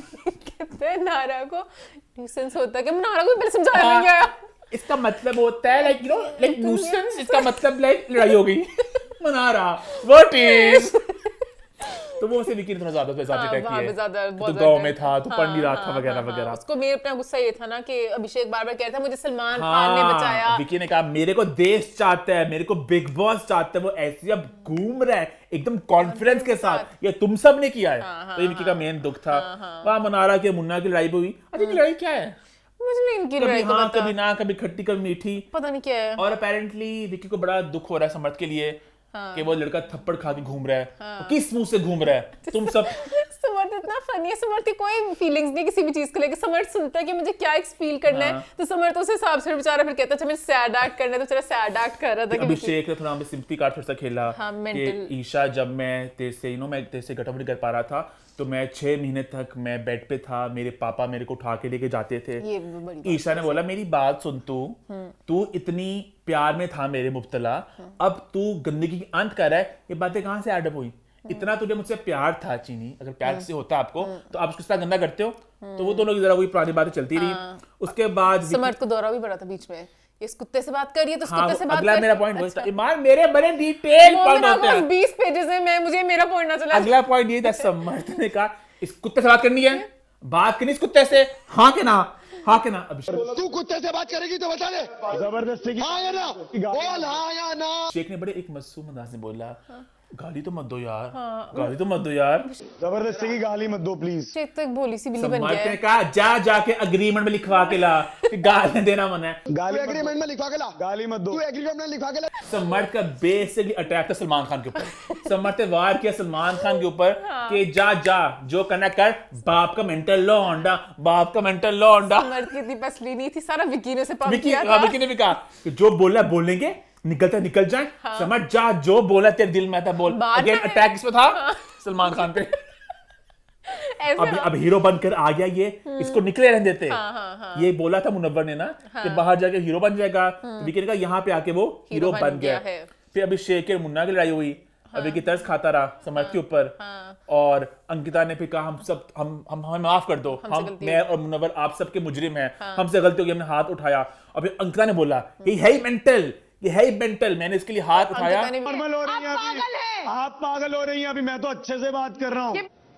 बड़ी गंदी लैंग्वेज यूज की अंकिता ने भी बड़ी यहाँ पे लैंग्वेज, आपकी सीनियर एक्ट्रेस ने भी बड़ी गंदी लैंग्वेज यूज की अभिषेक के साथ, दोनों तरफ से होना चाहिए। अंकिता बखला गई। अंकिता ने क्यों लैंग्वेज यूज की मान? क्यों आप सब बताएं क्यों? अपना वो घर बचा रही थी, उसे पता था मेरा खाबन तपा अभिषेक के ऊपर और मैं हाथ खड़ा कर चुकी हूँ, तो जान जान के उछल उछल के अंकिता नहीं आ रही थी। ये मेंटली मेंटल अंकिता इतनी गंदी जुबान ना बोलती कभी, उससे अपना घर बचा लूं, मेरा खाबन बहुत अगेंस्ट है इसके, तो मैं भी बढ़ चढ़ के बोलूं ये है ही मेंटल, ये है ही पागल। गालियां भी दी थी उसने सी वर्ड से। हाँ मैंने वो ना आज तक मुझे समझ लगी, पहले मुझे समझ लगी ना, मोस्टली गाली विकी से भी वैल्यूएशन मांग रही थी। हाँ विकी ने कहा ये ना बोलो। अभिषेक ने बोला आपने सलमान खान सामने क्या बोला? सलमान से के सामने की हो जाता है थथला गई। मैंने बोला उन्होंने क्या हो गया? फफला गई। वो बेचारी कैसे थथलाती ना, सलमान खान ने उसको डंडे मार के कुछ बुलवाया था। सलमान ने सिर्फ डंडे मार के सबको करवाया था। पूरा अंकिता तू है कौन मैं ना अंकु प्लीजिंग विकी, मेरा मुद्दा ऐसे लगा। उसके बाद जाके विकी ने कहा समर्थ को जो बोलना है बोल, अटैक कर, और निकल जाएंगे तो निकलना है। ईमान मेरे पॉइंट का ऑर्डर में चल रहे हैं, तो आप भी मुझे आगे पीछे मत कीजिए, ठीक है? उसके बाद ईशा ने फिर से बोला कि भाई सिंपैथी कार्ड खेला अभिषेक। अच्छा मुझे लगा अभिषेक को ना बाहर से कुछ देख कर आया, कुछ सीख कर आया। अभिषेक को बोला गया कि मेलोडॉन करो, मुनव्वर तो निकल चुका है इस गेम की रेस से, अब तू ही जीतेगा। काफी शांत लग रहा मुझे, सरप्राइजिंग है ना, मतलब जो इशू भी हो रहे हैं वहां पे, अंकिता ने उसकी कुत्ता वाली बिस्ती की, अभिषेक ने लड़ा, बट वो उसकी वो शिद्दत नहीं थी, हल्का सा आहिस्ता आहिस्ता, धीमे धीमे। फिर अभिषेक और आयशा की बात हो रही थी बीच में। अभिषेक ने कहा मुझे मुन्ना पसंद है, मुझे थोड़ा दुख भी हो रहा है उसके लिए, वो गेम के लिए कर रहा है, पता नहीं क्या सीन है। और वहां पे ईशा सबक लड़ाई हुई और ईशा ने कहा समर्थ एक्टिंग कर रहा है। स्मृति ने बड़ा फील स्मृति को मुझे 2 मिनट दे दे, दूर जा, तूने मुझसे, मुझे पता है तू क्या करना चाहता है। विकी ने कहा चला जा कर, 2 मिनट अगर भान नहीं रहा था वो कि वो दुखी हीरो टाइप तो करने देती। ईशा ने बहुत तंग किया, बहुत इरिटेट किया। उसके बाद आयशा की मुनव्वर की बात हुई और मनारा, ईशा ने कहा ये लड़की चाहती क्या है, ये लड़की क्या चाहती है, अंदर कुछ बोलती है बाहर कुछ बोलती है। उनका फ्लर्ट सा शुरू होगा, फिर से क्यूट प्यार चलना शुरू हो गया था। और अंकिता विकी की लड़ाई अब शुरू होने वाली है। इसका पहला सीन था दूध, दूध वहां पे कुछ गिर गया था और अपेरेंटली मनारा ने दूध को गिराया था, तो अंकिता ने कहा दूध यहाँ पे साफ कर लो, तो वो मनारा की साइड ली विकी ने, तो अंकिता ने बात अपने बिसा ली दिमाग में। अब आगे जाके बातें खुलेगी। इस चीज को अब याद रखिएगा। उसके बाद आयशा बाहर आई कि भैया तुक्का मुद्दा था, अंकिता जी कैप्टन के कमरे में कोई सो सकता है, रूल ब्रेक हो रहा है। ईशा ने कहा आप मुद्दा मत बनाइए, आपका मुद्दा नहीं बना। और सीरियसली मुद्दा कोई नहीं था, कहती मैं मुद्दा बनाने नहीं, बस बताने आई थी कि अब 28 जनवरी आ रहा है, सबको मुद्दे बनाने हैं, सबको शोले बनने हैं, सबको करना है। आयशा गेम खेली फेम के लिए। उसके बाद सीन 2, मनारा की और विकी थोड़ी मस्ती हो रही थी, वो बाथरूम लाउंज एरिया वहां पे थोड़ी बातें करते, अब कहीं ना कहीं एक है दोनों का बॉन्ड, एक केमिस्ट्री है। तो अंकुना वैसे देख देख के जल रही थी, कुड़ी थी। अंकुन का मनारा अपनी लाइन मत क्रॉस कर, अपनी लाइन मत क्रॉस कर। टेरेस वाली बात हुई थी, पता नहीं कौन सी बात थी, पता नहीं अंकिता ने समझ लिया, वो कह रही कि मेरे टेरेस पे आ जा। टेरेस पे कहाँ, घर क्यों जाएंगे वो तेरे टेरेस पे? Please excuse him. अंकिता ने कहा ये तूने क्या लाइन क्रॉस की? वो अपनी तरफ से कुछ और कहती कि विकी अपनी मस्ती में टेरेस पे जाके खेलेगा, तो उसने कहा तूने क्या लाइन क्रॉस की है? मनारा का मैं मजाक करी थी, मुझे नहीं पसंद ये तुम लोगों की दोस्ती, मुझे इफेक्ट करती है, बाहर भी जाएगी दोस्ती। उसको बोल कि don't cross the line. Mannara misunderstanding create करी हम दोनों के बीच में, बेचारी मनारा। तू हमेशा ऐसे करता है विकी, तू हमेशा ऐसे करता है। मनारा चाहे दुखी होती कि मैंने क्या किया, और मनारा ने सही बात बोली कि मैं किससे बात करूं, सारे कपल रह गए यहाँ पे, मैं जहां जाती मुझे पे इल्जाम लग जाता है, लालचा लग जाता है कि कपल तोड़ने आ गई। मनारा वैसे क्या है, पूरी दुनिया में सबकी कपल तोड़ने वाली क्या ही जा रही है, मुझे बेचारी का लिंक लेकर भी कोई नहीं। तो वहां बात हुई कि मेरा 90 दिन का दोस्त है मुन्ना, तेरी 5 दिन की दोस्त है मनारा, क्या वैसे पता नहीं क्या था। मैंने लिखा है अंकिता यहाँ पे बाइपोलर है, अजीब सी पोजेसिव, पता नहीं एकदम फिर दौरा पड़ता है, फिर सही भी और फिर दौरा पड़ता है। इसी दिन में बेड पे एंड पे चुमड़ गई थी ना विकी के साथ, वही ना एंड पे माफी मांग लेती है वो अपने, पता नहीं क्या उसको मसला, मुझे नहीं पता। एंड पे वो बेसिकली पैम्पर्ड होना चाहती है। ईशा ने एक्सप्लेन भी किया अंकिता को, अंकिता दी आपको लग रहा है जरा वो कोई गंदी दोस्ती नहीं है उनकी, बड़ी उनकी एक नॉर्मल दोस्ती है। अंकिता वहां तक थी नहीं मुझे बस उनकी वाइब पसंद नहीं है। अंकिता को नजर नहीं आता, अनथोक तरह प्यार करती मुन्ना से, वो मुनव्वर करती फिरती मनारा। अब आगे सीन 3, द मेन शोडाउन। अच्छा ओके, अंकिता का और विकी का, जहाँ पे दोनों बैठे थे वहाँ पे किचन में बातें चली थी, तो वहाँ पे विकी ने कहा तभी बच्चों को पढ़ाना लिखाना जरूरी है, अटैक है अंकिता पे, इसलिए तो बच्चों को पढ़ाना लिखाना चाहिए। अंकिता कहती अच्छा शादी दोबारा कर ले, शादी किसी ऐसी लड़की से शादी कर ले जो बहुत पढ़ी लिखी होती है, किसी वेल एजुकेटेड के साथ, अभी मौका तेरे पास, कर ले वापस, चांस है तेरे पास अभी, ज्यादा उम्र नहीं गई। तो उसने कहा मेरे नसीब में तो ये लिखा था, जो है वो है, डिसीजन यही लिया है कि अब जो मुझे करना है वही करूंगा, था ना क्या करूं मैं। तो उसने कहा मेरे नसीब में ये लिखा था, जो है वो है। अभी सोच समझ के डिसीजन लेती तो शायद ये नहीं, तो बस अब निभाएंगे दोनों। अरे वो तो किया ना, बस निभाइए फिर। अब ऑप्शन क्या मेरे पास, तो उसके बाद अंकिता क्या मत कर यार, तो वहां से भाग के चली गई अंकिता। दुख है मुझे अंकिता के लिए, विकी बातों का जवाब देते थे मस्ती में, मसला है ना कि अंकिता को जवाब भी नहीं होता, लड़ना भी चाहती है जवाब भी नहीं होता, फिर खुद ही नाराज भी होती है। अकेला कर दिया मुझे विकी, घर में मुझे अकेला कर दिया तूने, मुझे लगा तू मुझसे दूर जा रहा है, मुझे प्यार नहीं करता विकी, तो छोड़ अटैचमेंट है। डे 1 से मुद्दा लड़की का, डे 1 से कंसिस्टेंटली 90 दिन हो गए वही मुद्दा, यही लव से पहले हफ्ते में तू मुझे डिटैच हो रहा है, मैं घर में अकेली हो गई हूँ, मैं रिश्ते निभाने वाली हूँ, मैं प्यार की भूखी हूँ, तुझसे प्यार नहीं करता। उसके बाद उसने भी कहा तू भी तो मुन्ना मुन्ना मुन्ना लगी रहती अंकु, मैं तुझे बोला कभी कुछ, तू मेरे को स्पेस दे, पर all hugs at the end, सब ठीक हो गया, सब ठीक हो गया। मुझे थोड़ा तरस आया मनारा बेचारी पे कि वो इसमें क्या गलती थी। मनारा बेचारी ने कहा कि मेरे क्या जिंदगी का मकसद है, जाके उसने जा तो दोस्ती रख ले, तो जाके माफी मांगी मनारा से और कहा कि तुम, मनारा ने कहा टॉक टू माय हैंड, दफा हो जाके मुझे जलील भी कर देने, बाद में कहते हैं मैंने कह दिया, सॉरी मैंने कह दिया, बस मुझे माफ कर, और उन्होंने माफ कोई नहीं किया। और फिर समर्थ ने और मनारा ने थोड़ी मस्ती की मुनव्वर को लेके, और कहीं ना कहीं ये फोर शैडो करे थे जो होना था वेडनेसडे के दिन। मुनव्वर की पर्सनैलिटी कुछ इस तरह खुली, म्यूजिक वीडियो, मैसेज करना, कौन करीब है कौन दूर है, तो ये मंडे यहाँ पे हो गया खत्म। ट्यूसडे के दिन की शुरुआत हुई और विकी अंकिता का मुद्दा चल रहा था। अंकिता ने बोला तो अभी 40 का ही हुआ है, अभी वक्त नहीं गुजरा, ढूंढ ले। मुझे लगता है इट्स राइट टाइम कि तू किसी के लिए, अपने लिए किसी को ढूंढ ले, ठीक है? अभी 40 का ही हुआ है। तू मेरे को छोटू बार बोलता था, अब तो मेरे को छोटू नहीं बोलता। अंकु तेरे सफेद बाल आ गए, तूने छुपा दिए मुझसे। अंकु सफेद बाल हो गए, तूने तो छुपा रखे थे, आज देखिए मुझे इतने सफेद बाल। मेरे को छोटू कैसे बोलूं? इतना क्यूट बात थी, मुझे फनी लगा, फिर उसको बेचारी घबरा गई। मैं चली जाऊंगी मम्मी के पास। हाँ, खुद ही आ गई थी। वहां पे मनारा भी थोड़ा दुखी फील कर रही थी कि मतलब मैं उस टाइप की लड़की नहीं हूँ जो जाके लोगों के बीच में कुछ इस तरह आग लगाए, मेरे को नहीं अच्छा लगा ये, मैं एक रिस्पेक्टेबल फैमिली की लड़की हूँ। तो वहां पे लेकिन विक्की ने और मनारा ने यहाँ पे जरा पीस हो चुका था। उसके बाद है नॉमिनेशंस का मौका, और नॉमिनेशन में ये था कि 3 लोग जिसको नॉमिनेट करेंगे वो हो जाएगा। तो यहाँ पे ऑलमोस्ट पूरा घर ही हो गया नॉमिनेट, सवाए ईशा और अंकिता के। अब नॉमिनेशन की बातें कुछ है मान आपके पास? मेरे बस एक बात थी जो उसने मुनारा ने की थी, इसका आई फील एम्बेरस्ड कि मेरा लिंकअप हुआ गया मुनव्वर के साथ। मुनव्वर के मुंह के रंग उड़ गए थे कि इतनी बड़ी बेइज्जती। उसने बहुत अच्छा बात की, मेरे कभी जिंदगी में नहीं हुआ भी तो इसके साथ, जब पता नहीं बड़ी बात कर ली मुनारा ने। मुनारा फुल खुश है। अंकिता ना पूरे वक्त वहां पे ना पूरा उसको टास्क नॉमिनेशन को देख रही थी और कहीं ना कहीं बार बार ना विकी खुश करने के लिए अभिषेक में टाइम करती थी, है ना, कि विकी देख अटैक कर रही हूँ, यही पागल, ये बड़ा खतरनाक है, सब इसको कर दो, है ना, बेचारी अंकिता। लेकिन अंकिता की एक बात 100% की थी। क्या? अंकिता ने कहा ये ऐसा खेल रहा है कि मैं अकेला, तुम सब मेरे खिलाफ हो, जिस तरह गौतम गुलाटी था। अकेला हूँ, गौतम गुलाटी, मैं बोल रही हूँ सेम। वो बात बिल्कुल ठीक थी अंकिता की। उसके बाद जिस तरह उसने बोला अभिषेक ने 1 2 3 4 5 6 झुंड में खेल रहे हो, किसकी याद है बार आपको? सिद्धांत शुक्ला की याद आई। 1 2 3 4 5 6 7 8 9 10 11 भाड़ में जाओ सबके सब। तो कहीं ना कहीं अभिषेक पुराने कंटेस्टेंट्स को रिक्रिएट कर रहे हैं, ये फील मुझे आया। उसके बाद नॉमिनेशन होगी सारी और वहां पे विकी ने फजूल का मुनारा को बस नॉमिनेट कर था। एक जंग शुरू हो गई थी कि विकी ने मुनारा को क्यों नॉमिनेट किया, कि उनकी दोस्ती आपस में एक छोटा मेरा पॉइंट है। जो उसने कहा ना अभिषेक ने मैं अकेला खेल रहा हूं, मैं अकेला खेल रहा हूं। अंकिता ने कहा कोई बच्चा नहीं तेरे पास, सब तुम सबसे गंद किया तभी तो अकेला पड़ गया, इसे अकेला खेला नहीं कहते।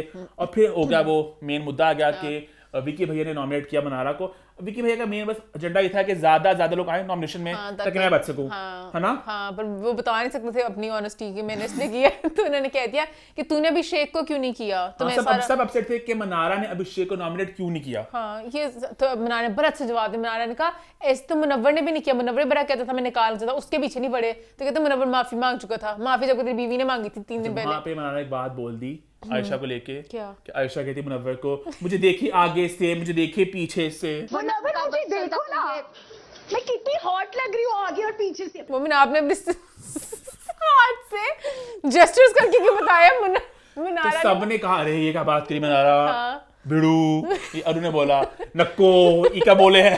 ऐसे बता दिया ना, ऐसे दिखाती है वो लैंग्वेज ऐसी लैंग्वेज उनकी। सब चढ़ के मुनारा के ऊपर ना कि तूने क्या बात बोल दी। मुनारा का मेन एजेंडा ये था इस वक्त कहना कि हर वक्त जाके उसके बाद जाती है तरीके कराती है, मुझे देखो। तो बाहर जाके जब उसको कन्फ्रंट किया उसने आयशा ने इस बात पे, और आयशा ने बड़ा गंदा वार किया कि आपकी अपब्रिंगिंग दिखाता है, आप कहाँ से आई है। मुनारा के दिमाग होता है ना बात गई नहीं। तो मुनारा ने कहा सॉरी। मुनारा अपना वो अपॉलोजेटिक थी, हालांकि इसका वो जॉब करा दे सकती थी। हमारी अपब्रिंगिंग, हम कहाँ से आते हैं, ये जाके बाहर पूछिए। इसके अलावा वो टैग भी कर सकती थी आयशा को, हम यहाँ पे किसी बॉयफ्रेंड के चीजें एक्सपोज करने नहीं आए। ऐसे कुछ कर सकते। मेरा सवाल है कॉस्ट्यूम्स की तो क्या थी? कौन से कॉस्ट्यूम? मुझे लगा था आप सब अपने कॉस्ट्यूम पहन लीजिए, आप जो नॉमिनेशन का कार्य है, मेरे को रंग फेंकेंगे कुछ होगा, पता नहीं कॉस्ट्यूम क्यों बनाए गए, पता नहीं। हाँ ट्रू।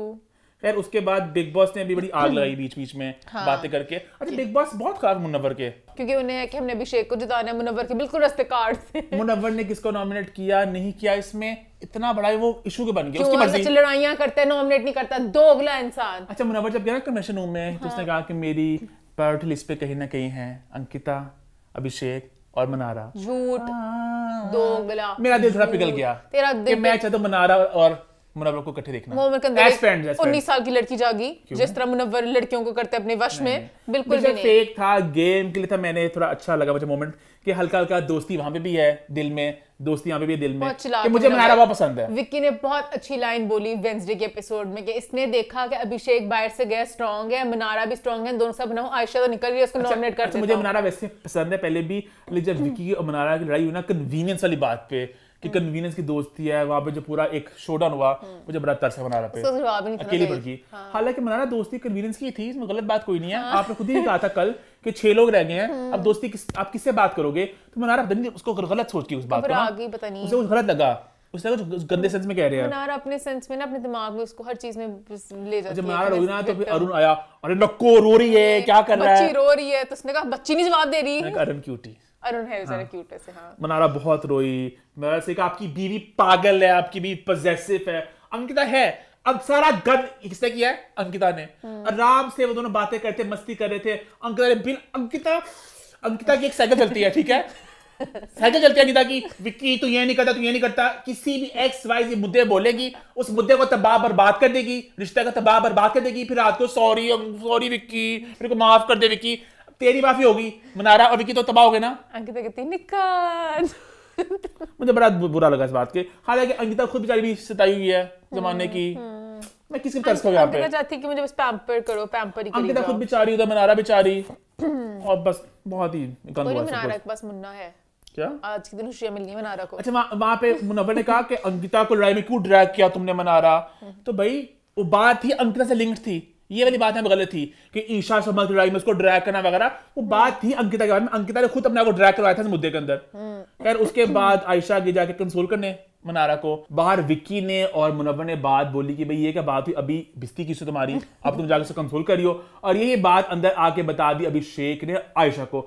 आयशा बाहर जाके फट गई मुनव्वर पे, कहे ना कि दुख उन्हें था नॉमिनेशन का भी, जो बात वेडनेसडे जाके खुली तो वो फट गई प्रॉपर अंदाज में मुनव्वर के ऊपर, और अंदर अंकिता और मनारा की आपस चली थी जरा लड़ाई, तो जिसमें अंकिता ने कहा मैं क्यों जलूंगी आपसे, मैं क्यों जलूंगी आपसे। हालांकि अंकिता आपने जलापे में सारा ये गाना क्या था, जल जाती ईशा मनारा, किसी अरुण से भी जल सकती किसी से भी जल और इसके बात ही आज दिन हो गया खत्म। और अब आते भी वेडनेसडे के दिन पे जहां पे शुरुआत हुई भाई आयशा अपसेट थी मुनव्वर के साथ।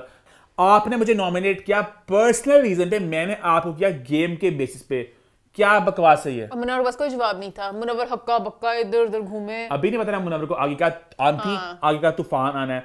और सब लोग ये भी अपसेट थे मुनव्वर के साथ के उसने मनारा को और अभिषेक को क्यों नॉमिनेट किया, तुमने तो कहा था उसको उड़ा दूंगा, ये क्या बकवास है। वो बात कहने कल की बात चल रही थी। अंदर भी आयशा ने बोला मैं तो इसके चीथड़े उड़ा दूंगी। अभी तो 2-3 बातें बताई और अब सब बताऊंगी, सब कुछ चीथड़े उड़ा के जाऊंगी शो से जब जाऊंगी तो। और हमें नहीं पता था कि आयशा असल में चीथड़े उड़ा देंगी। आयशा ने एक के बाद एक खुलासा किया, और पहला खुलासा ये किया कि मुनव्वर ने एक तीसरी लड़की को रिश्ता भेजा। रीकैप, जो भैया है ना वो रिश्ता भेजकर आया था बाहर। नाज़िला मुनव्वर का बैक एंड फोर्थ चल रहा था, आगे आयशा अगेन इनका मामला चल रहा था। उसी दौरान मुनव्वर ने एक तीसरी लड़की को रिश्ता भेज दिया। इन्फ्लुएंसर है वो भी इन्फ्लुएंसर, हाँ। उनका नाम नहीं लिया, चंडीगढ़ में पता नहीं उन्होंने बताया तो उसे खानी थी, फनी खानी थी, कहती ड्रैगन फ्रूट ना सिर्फ मुझे पसंद है, ड्रैगन फ्रूट की भी पसंद है। हाँ तो बड़ा वो यूनिक सा फ्रूट है ना, तो भूल गया मुन्ना क्यों मुझे पसंद था, मुन्ना ने उसको दे दिया, वो कैप्चर हो गया। उसने कहा ड्रैगन फ्रूट क्या है आपको पसंद नहीं है। और वहां पे बात की कि मुनव्वर अपने म्यूजिक वीडियोस के लिए ताकि इन्वेस्टमेंट कम करनी पड़े, म्यूजिक वीडियो के लिए अप्रोच किया था, इसने 5 लाख मांगे थे, और लड़की से दोस्ती ना डालता है ताकि उनको फ्री में ले ले म्यूजिक वीडियो में। तो फिर मुझे लगा कि नॉर्मली चीजें रखने के लिए ये कर। और आयशा ने कहा एक और वजह भी है, मेरे तो जुबान मुझे इजाजत दे रही मैं वो बात बता सकूं।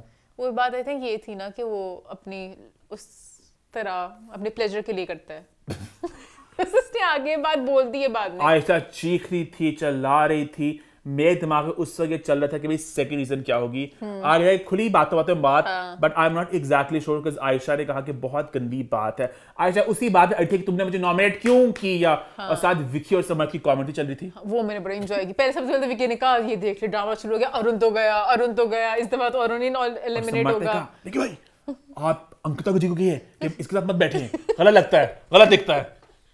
समर सबको बाद में भी कह रहा था कि समाज बस ये कहता है वो डेंजरस है, उसे बच के रहो, गलत दिखता है। उसको अपनी बड़ी हुई थी। आयशा ने चेतावनी कि मैं सब बोल कर जाऊंगी। हाँ आयशा ने एक और बात भी सुनाई थी, और बातें बाहर की आएंगी। एक उसने बात सुनाई वो मुझे बड़ी अजीब सी लगी, बिंदी, ये बिंदी पता नहीं क्यों उसके शीशे पे लगा जाती होती थी, ये भी अपने शेमपन कुछ करती थी कि मैं अपनी निशानी छोड़ दूंगी तुम्हारे पास अपने प्यार में। तो उसकी बिंदी किसी और लड़की ने पकड़ ली और उसने कहा कि ये क्या है, लड़के में म्यूजिक वीडियो बकवास करता है बेसुरा। म्यूजिक वीडियो के लिए वीडियो बनाया बेसुरा, गाना इसको आता नहीं है, ऑटो ट्यून करता है, बैठा रहे घर पे बेसुरा, सुरना ताल बना बढ़ाया सिंगर बनने ऑटो ट्यून लगा के। और कहते अच्छा पहली वीडियो के पैसे देने थे तब मुन्ना को जलील ना करो, पहली वीडियो के पैसे देते दूसरी फिल्म में करवाता है। पहली वीडियो में दोस्ती कर लेता है क्योंकि पहली वीडियो में तो ऑब्वियसली कोई इतने फन प्यार में तो नहीं ना पड़ता, पहले वीडियो में थोड़ा पैसे दे के बाद में प्यार करके दूसरी वीडियो फ्री करवा देता है। मुन्ना कहता है कि बदनाम हो रहा है इन बातों से, पता नहीं किसकी बात और थी। अरे तीसरी इन्फ्लुएंसर चंडीगढ़ वाली पता नहीं ड्रैगन फ्रूट जिसके पास था कि वो भी बीच में जलील हो गया। मैं बात करना चाहता हूँ, मुन्ना ने कहा अकेले में, अच्छा मुन्ना ने बार बार ये बात जब बोले अकेले बात, कौन सा अकेला, पूरा घर सब कुछ जानते हैं, हम भी जानते हैं, कैमरे लगे हुए हैं। अकेले में इसलिए कह रहा था कि मैं उसको फिर अपने प्यार में जरा कर सकूं कि मुझे अभी भी लग रहा है हलाल कुछ हो सकता है। उसने इस तरह कुछ गेम चलानी थी। विक्की है ना मुनव्वर के पास बात करने के लिए बड़ी कंसर्न दिखाई। मैंने कहा विक्की भैया अच्छा लगा मुझे, आप पहले सारे एंजॉय कर रहे थे, पूरे चस्के ले रहे थे, अब अंदर आके आप कंसर्न दिखा रहे हो, ये थोड़ा जरा। पर वैसे विक्की भैया मुनव्वर के साथ है, वो लड़कों के साथ है, मुनव्वर का प्यार कोई नहीं है। ब्रो कोड होता है उस सेंस में, ब्रो कोड में कि मेरा भी कभी राज कभी निकलेगा तो मुझे भी बचा ले। अभी आप भाई मस्ती कर रहे थे, मजाक उड़ा रहे थे, अब साथ ये अजीब लगा। आयशा तो पे बाज आई नहीं अपने बालों पे, तुम नेशनल क्रश शो, हर लड़की तुम्हें मर जाएगी। और तुम आके बिग बॉस में साथ दिखा रहे थे कि तुम वन वुमन मैन हो, जबकि तुम कोई वन वुमन तुम्हें नहीं चाहिए। नाज़िला कौन है तुम्हें फैसला करने वाले? इसको नाज़िला चाहिए कि नहीं चाहिए? मुझे पता चला इसने अब एंड पे कह दिया मुझे नाज़िला भी नहीं चाहिए। पहले से कहा था सलमान खान साहब मुझे नाज़िला चाहिए, दोगला आदमी। इसने आज के एपिसोड में बता तो दिया, मैं सबसे डर के कहता हूं इनमें से कोई भी नहीं चाहिए। क्या चाहिए इससे? हाँ क्या चाहिए इससे? प्लेजर। किसने उसने कहा था ना अरुण ने, इसने वो गाना बिल्कुल ले लिया सही दिल पे, आदत से मजबूर क्या करूं मैं लेडीज। किसी के साथ भी सेटल नहीं होना चाहता, इनमें से किसी के साथ भी, इन्फ्लुएंसर्स वगैरह के साथ बिल्कुल भी नहीं होना चाहता। ये बनता वो है मेंटर है ना, जो जिसे फिरोज खान के हैं, उस तरह इसके भी मेंटर है। आयशा जब रो के बोल रही थी यही बातें कहती थी कि इन सब लड़कियों को गंदा ही कहता है कि ये देखो कपड़े पहन के आती हैं कि तुम इंडस्ट्री की अगला लफ्ज समझो क्या है, डैश। उसने कह भी दिया डैश, ये तो मैं इसलिए कह रही हूँ तब से वो कह रही थी कि वो तुम सब डैश डैश डैश हो, तुम लोग अपना ये दिखाते हो वो दिखाते हो, तूने हक किया उसका ये हो गया फलाना फलाना सब कुछ। ये गंदी बातें थी बहुत, मैंने कर दिया, बहुत गंदी बातें थी मुनव्वर की, इतनी गंदी घिनौनी बातें थी, बहुत घिनौनी बातें, बहुत गंदी बातें थी। और यहाँ पे एक और खुलासा हुआ जो मेरी बहुत शॉकिंग था कि नाज़िला भी तब आई थी पिक्चर में जब मुनव्वर की बीवी थी। पता चलता है कि Nazila is also part of that cheating only. Nazila was the other woman.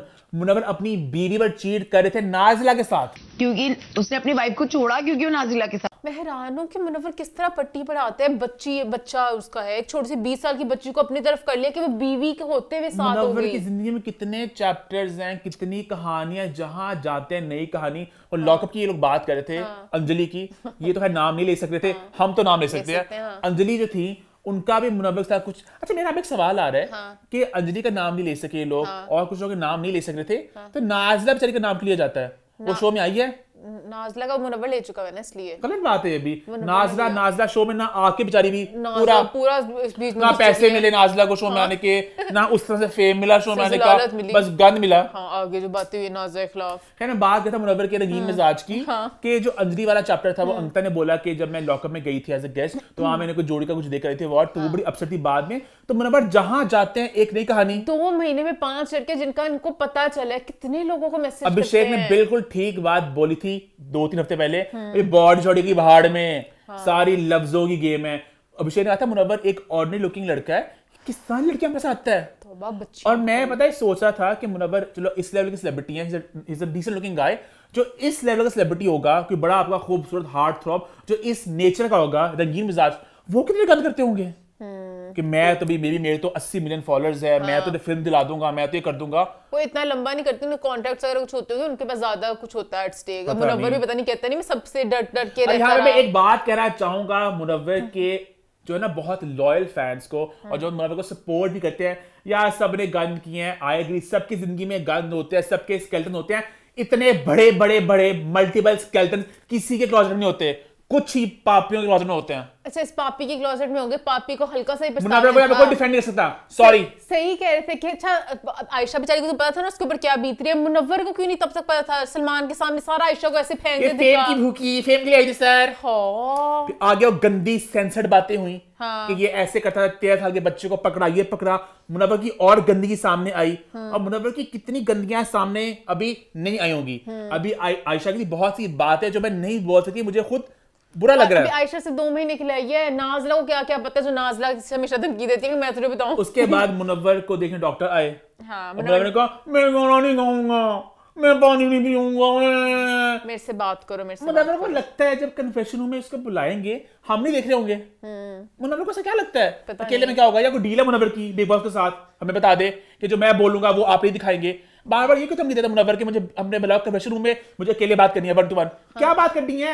Ayesha से गंद किया आपने, क्या बात करनी है इसको? अभी जैसे कह रहे मैं डील करना चाहता हूं कि बाहर वाला नाम क्यों आने, कुछ इस तरह की डील होगी ना, बिग बॉस का होता नहीं है कि बाइक। ये मेरी जिद नहीं, मेरी जरूरत है। ठीक है, मुनव्वर बाहर निकल के डायलॉग बोलना तो लड़के को आता है।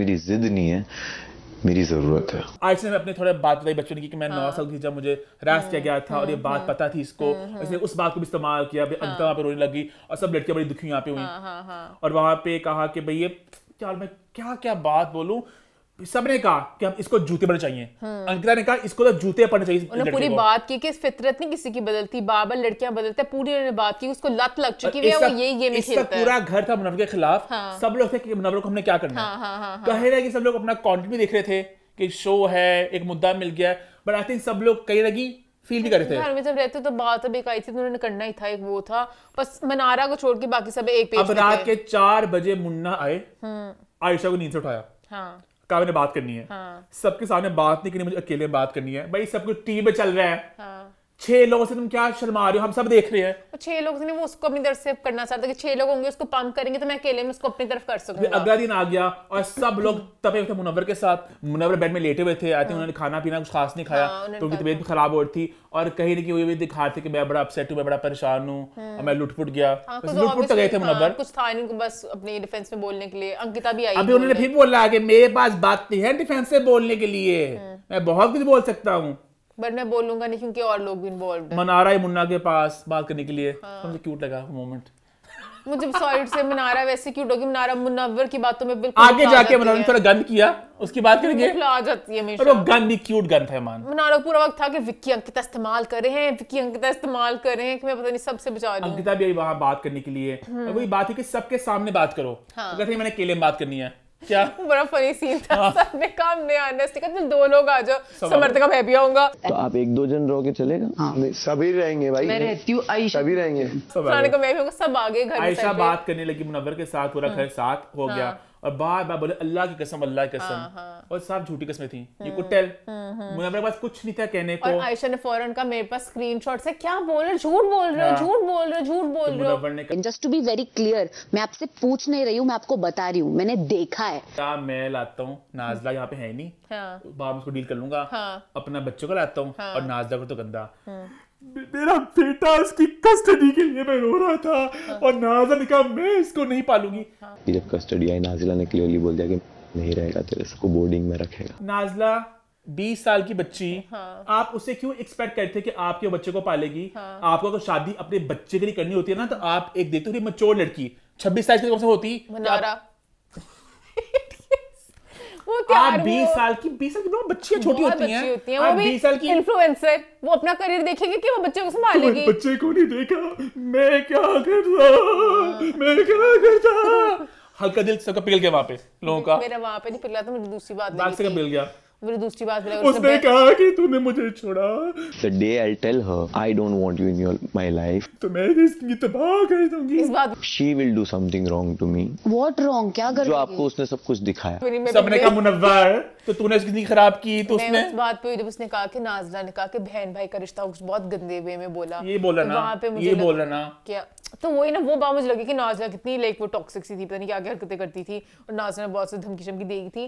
तो मुझे बस ये था माफी मुफी मांगता, मैं इसको शायद इवेंचुअली माफ कर दी, बट ये फौरन रिजल्ट्स आते हैं कि बस मुनव्वर सब रो के अब सिंपैथी कार्ड खेल रहे थे। मुनव्वर के फैंस को जो बोलना है बोलो, जो मुझे फेस करना पड़ेगा मैं वो तैयार हूँ करने के लिए। और आयशा ने कहा मुझे पता है 1000 दफा कर सिर्फ ड्रामे का था, सिर्फ ड्रामे का था। कौन यहाँ पे तुगली थी? कल रोता रात को रोता। आयशा ने कह दिया ना कि सिर्फ ड्रामे करा। आयशा चलेगी कमरे से। नहीं यहाँ पे छोटा पॉइंट में, छोटा पॉइंट में यहाँ पे कि अभिषेक वहां पे जब खड़ा हुआ वहां पे रोकने के लिए, मुझे सही लगा अभिषेक ने एज अ दोस्त कहा कि ये बात ना करो। विक्की भैया ने कहा नहीं क्यों रोक रहा है, क्यों रोक रहा है? विक्की भैया चस्के लेते बस, मेरा डील सोप चल रहा है इस वक्त। नहीं विक्की चस्के नहीं, विक्की मुनव्वर की इमेज साफ कर था, बार-बार साफ करती मैं यहाँ पे चीनी साफ ही करता कि उसकी गलतियां सारी बता के। अच्छा आयशा तुरंत उसने कहा था ना कि नहीं सारी बात खुले में होती। अभिषेक का मुनव्वर ऐसे करके सारी बातें घुमाता रहता था, मुनव्वर गलत ही लगता। अब एटलीस्ट एक ओपन में तो आई ना बात कि हुआ क्या। तब आयशा को भी बचा के आयशा तू सिर्फ बिंदी लगाने आती थी, बिंदी लगा के चली जाती थी। तेरा सिर्फ यही था। अभिषेक का गलत कोई जाना था, विक्की भैया थोड़े गलत दिखे, हालांकि आई लाइक विक्की और उससे मुझे विक्की भैया अच्छे नहीं लगे। वैसे विक्की भैया सारा क्लियर करते कि आयशा तो अपना मुद्दा क्या मैं क्लियर सबने सही बात की कि नाज़िला यहाँ पर नहीं है, उसको गंदा मत करो। आयशा ने बोला कि तू हलाल हलाल बोला था, सलमान से साथ तू पलट गया, तेरे हलाल का मतलब क्या था? तो आर यू डिनाइंग वो हलाल वाली बात जो आपने यहाँ की थी? You didn't mean in that sense. मुझे बोल मुन्ना कोई मतलब था ना? नहीं मैं कह रहा था कि मैं ना बाहर जाके हम देखेंगे शादी ना मुन्ना। हाँ हलाल तो ही मतलब था ना मुन्ना, कितना बड़ा गुन्ना। मुन्ना बहुत गुन्ना भी नहीं वैसे, मुन्ना कुछ और बहुत मुन्ना। चालाक है, बहुत चालाक है। उसके बाद जाके बात उसने बता दी कि मुझे मेरे मेंटर ने कहा था कि Ayesha is not the girl for you, रिश्ता कहीं और भेजो। इनके लिए ना का रीजन ही आपको मुश्किल होगी। और वही वाली बात हुई कि ये जो लड़कियां इंडस्ट्री टाइप की और वो थोड़ा मुश्किल होगी दुनिया ही तौर पे। तो फिर उसने बोला ना विकी ने, अगर अंकिता को सुना था हाँ होता है, ये फैमिली वाले तो एडवाइस करते ही है कि हाँ होता है फैमिलियों का ना कि इंडस्ट्री की लड़की जब आती है तो वो सोचती है, वो बोलती है। अंकिता का दिमाग नहीं भी कैसे तरह। हाँ बेचारी।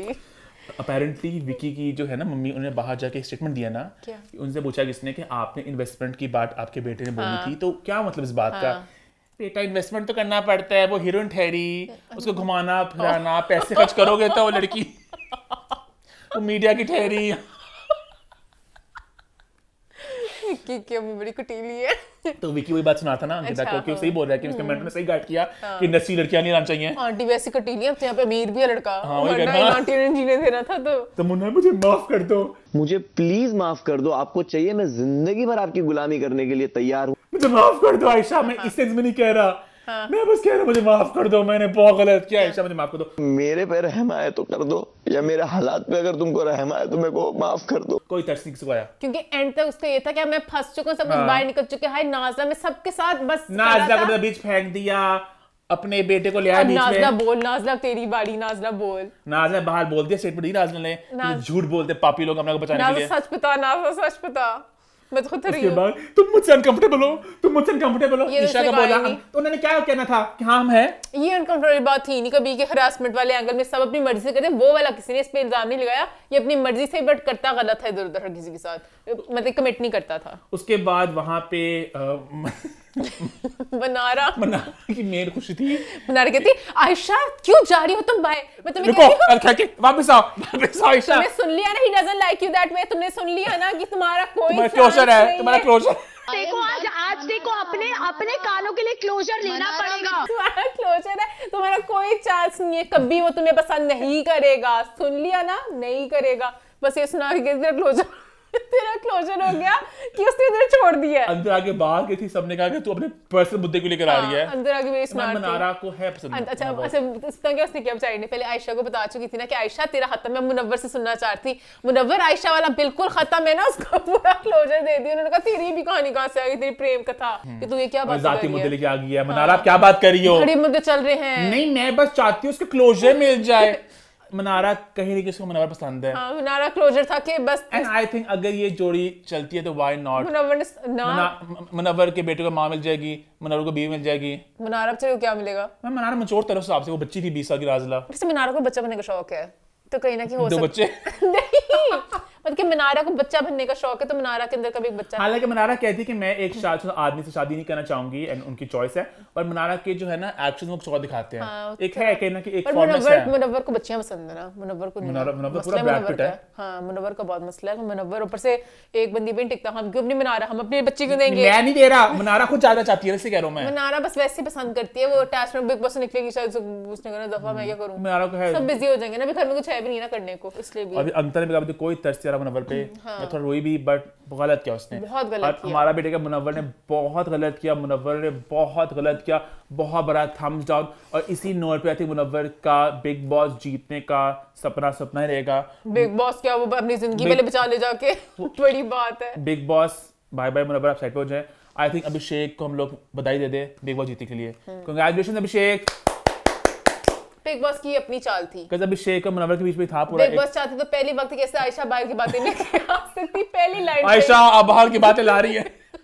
उन्होंने बिग बॉस पूरा बिग बॉस अब उसको बुला के, विकी को बुला के बिचिंग की मुनव्वर की, और बाकी बातें की। वो चाहते रहे कि मुनव्वर गंदा हो, और अभिषेक को थोड़ा वो नीट भी कर रहे हैं। मुनव्वर अभी भी चांस है, माफिया मांग लो सही तरह। हालांकि मेरी ख्वाहिश थी कि मैं बिग बॉस की ट्रॉफी जीते हुए देखूं, विकी को, मनारा को, ईशा को। ये मेरे जरा फेवरेट्स थे, बिकॉज विकी भैया ने डे 1 से अच्छी गेम खेली, और बिग बॉस ने डे 1 से गेम गंदी की उनकी। मनारा की भी एक अच्छी जर्नी रही है। ईशा थोड़ी नेगेटिव है वैसे, पर मुझे मजा आता है बिग बॉस के लिए। आपको नेगेटिव भी कटी ऐसे भाग के जा रही थी, ओए अंदर लड़ाई होगी, वो बता रही है बाहर में तीसरा भी लड़की को बोला। इस हफ्ते तो निकलेगा अरुण, बाय अरुण। अगला आई थिंक आयशा निकलेगी, बाय आयशा। उसका बड़ा मुश्किल है बताना, उसके बाद देखते हैं क्या टॉप 5 कौन जाएगा। बहुत Samarth, bye Samarth. You never know.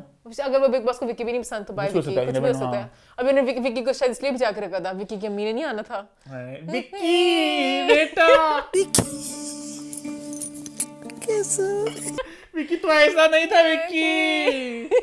Vicky की माता ने शेर शायरी भी लिखी है, हमने सीखा है समुद्रों से, पता नहीं मैंने समंदर से सीखा है जीने का सलीका, खुल के जीना और मौज में रहना।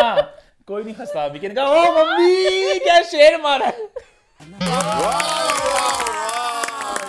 अंकिता कहती मेरे लिए कुछ लिखा है, तुम्हारे लिए क्या लिखा था? अरे भूल गए। मेरे लिए अंकिता के लिए क्या बोले? अंकिता की बात कहती नहीं ऐसा हो सकता है तुम्हारे लिए कुछ ना लिखा हो, तो मजा आएगा देखने का। मैं एक्साइटेड हूं। आई थिंक विकी की माता श्री को आनी बिग बॉस पे next year as a contestant. बहुत मजे किए हैं, बहुत मस्ती हो रहा है। इसी नोट पे हमारा शो होता है। मुनव्वर की बहन भी आ रही है, बस मैं बात कर दूं ना कि हां कल आके फिर कहना ना मुनव्वर तू चुप हो जा, इसमें वो गलत दिख रही है कि उसने तुझे आगे एक्सपोज किया। मुन्ना पहले मुन्ना कहने को क्रॉस मुन्ना इज कैंसल्ड। हाँ मेरे लिए हालांकि हम लोग कहते थे ना कि कैंसिल नहीं करना चाहिए, कैंसिल करना चाहिए। अभी मुन्ना अभी की कैंसिल है। 6 महीने साल बाद अगर माफी मांगता है बेहतर होता है, अपना काम करता है। एक 2 साल का रिहैब चाहिए। मुन्ना की फितरत ही ऐसी है, इसकी फितरत नहीं वही है। 2 साल ब्रेक लेके शायद लोगों की फितरत बदल जाए सोचे समझे परखे जिंदगी में कहाँ जा रहा हूँ मैं। पर वो कुछ लोग नहीं बदलते हैं। तुम्हारे पास एक रैपर मुन्ना, कौन सा रैपर? मान मैंने कुछ नहीं बोला। अच्छा चलो आगे, मैंने भी और फैंडम से डील चाह रही, बस मैंने कह दिया। इसी शो होता है हमारा खत्म। #feedback corner #what's the 411 YouTube पर चैनल को सब्सक्राइब कर ले, हिट द बेल आइकन और देखते रहे What's the 411।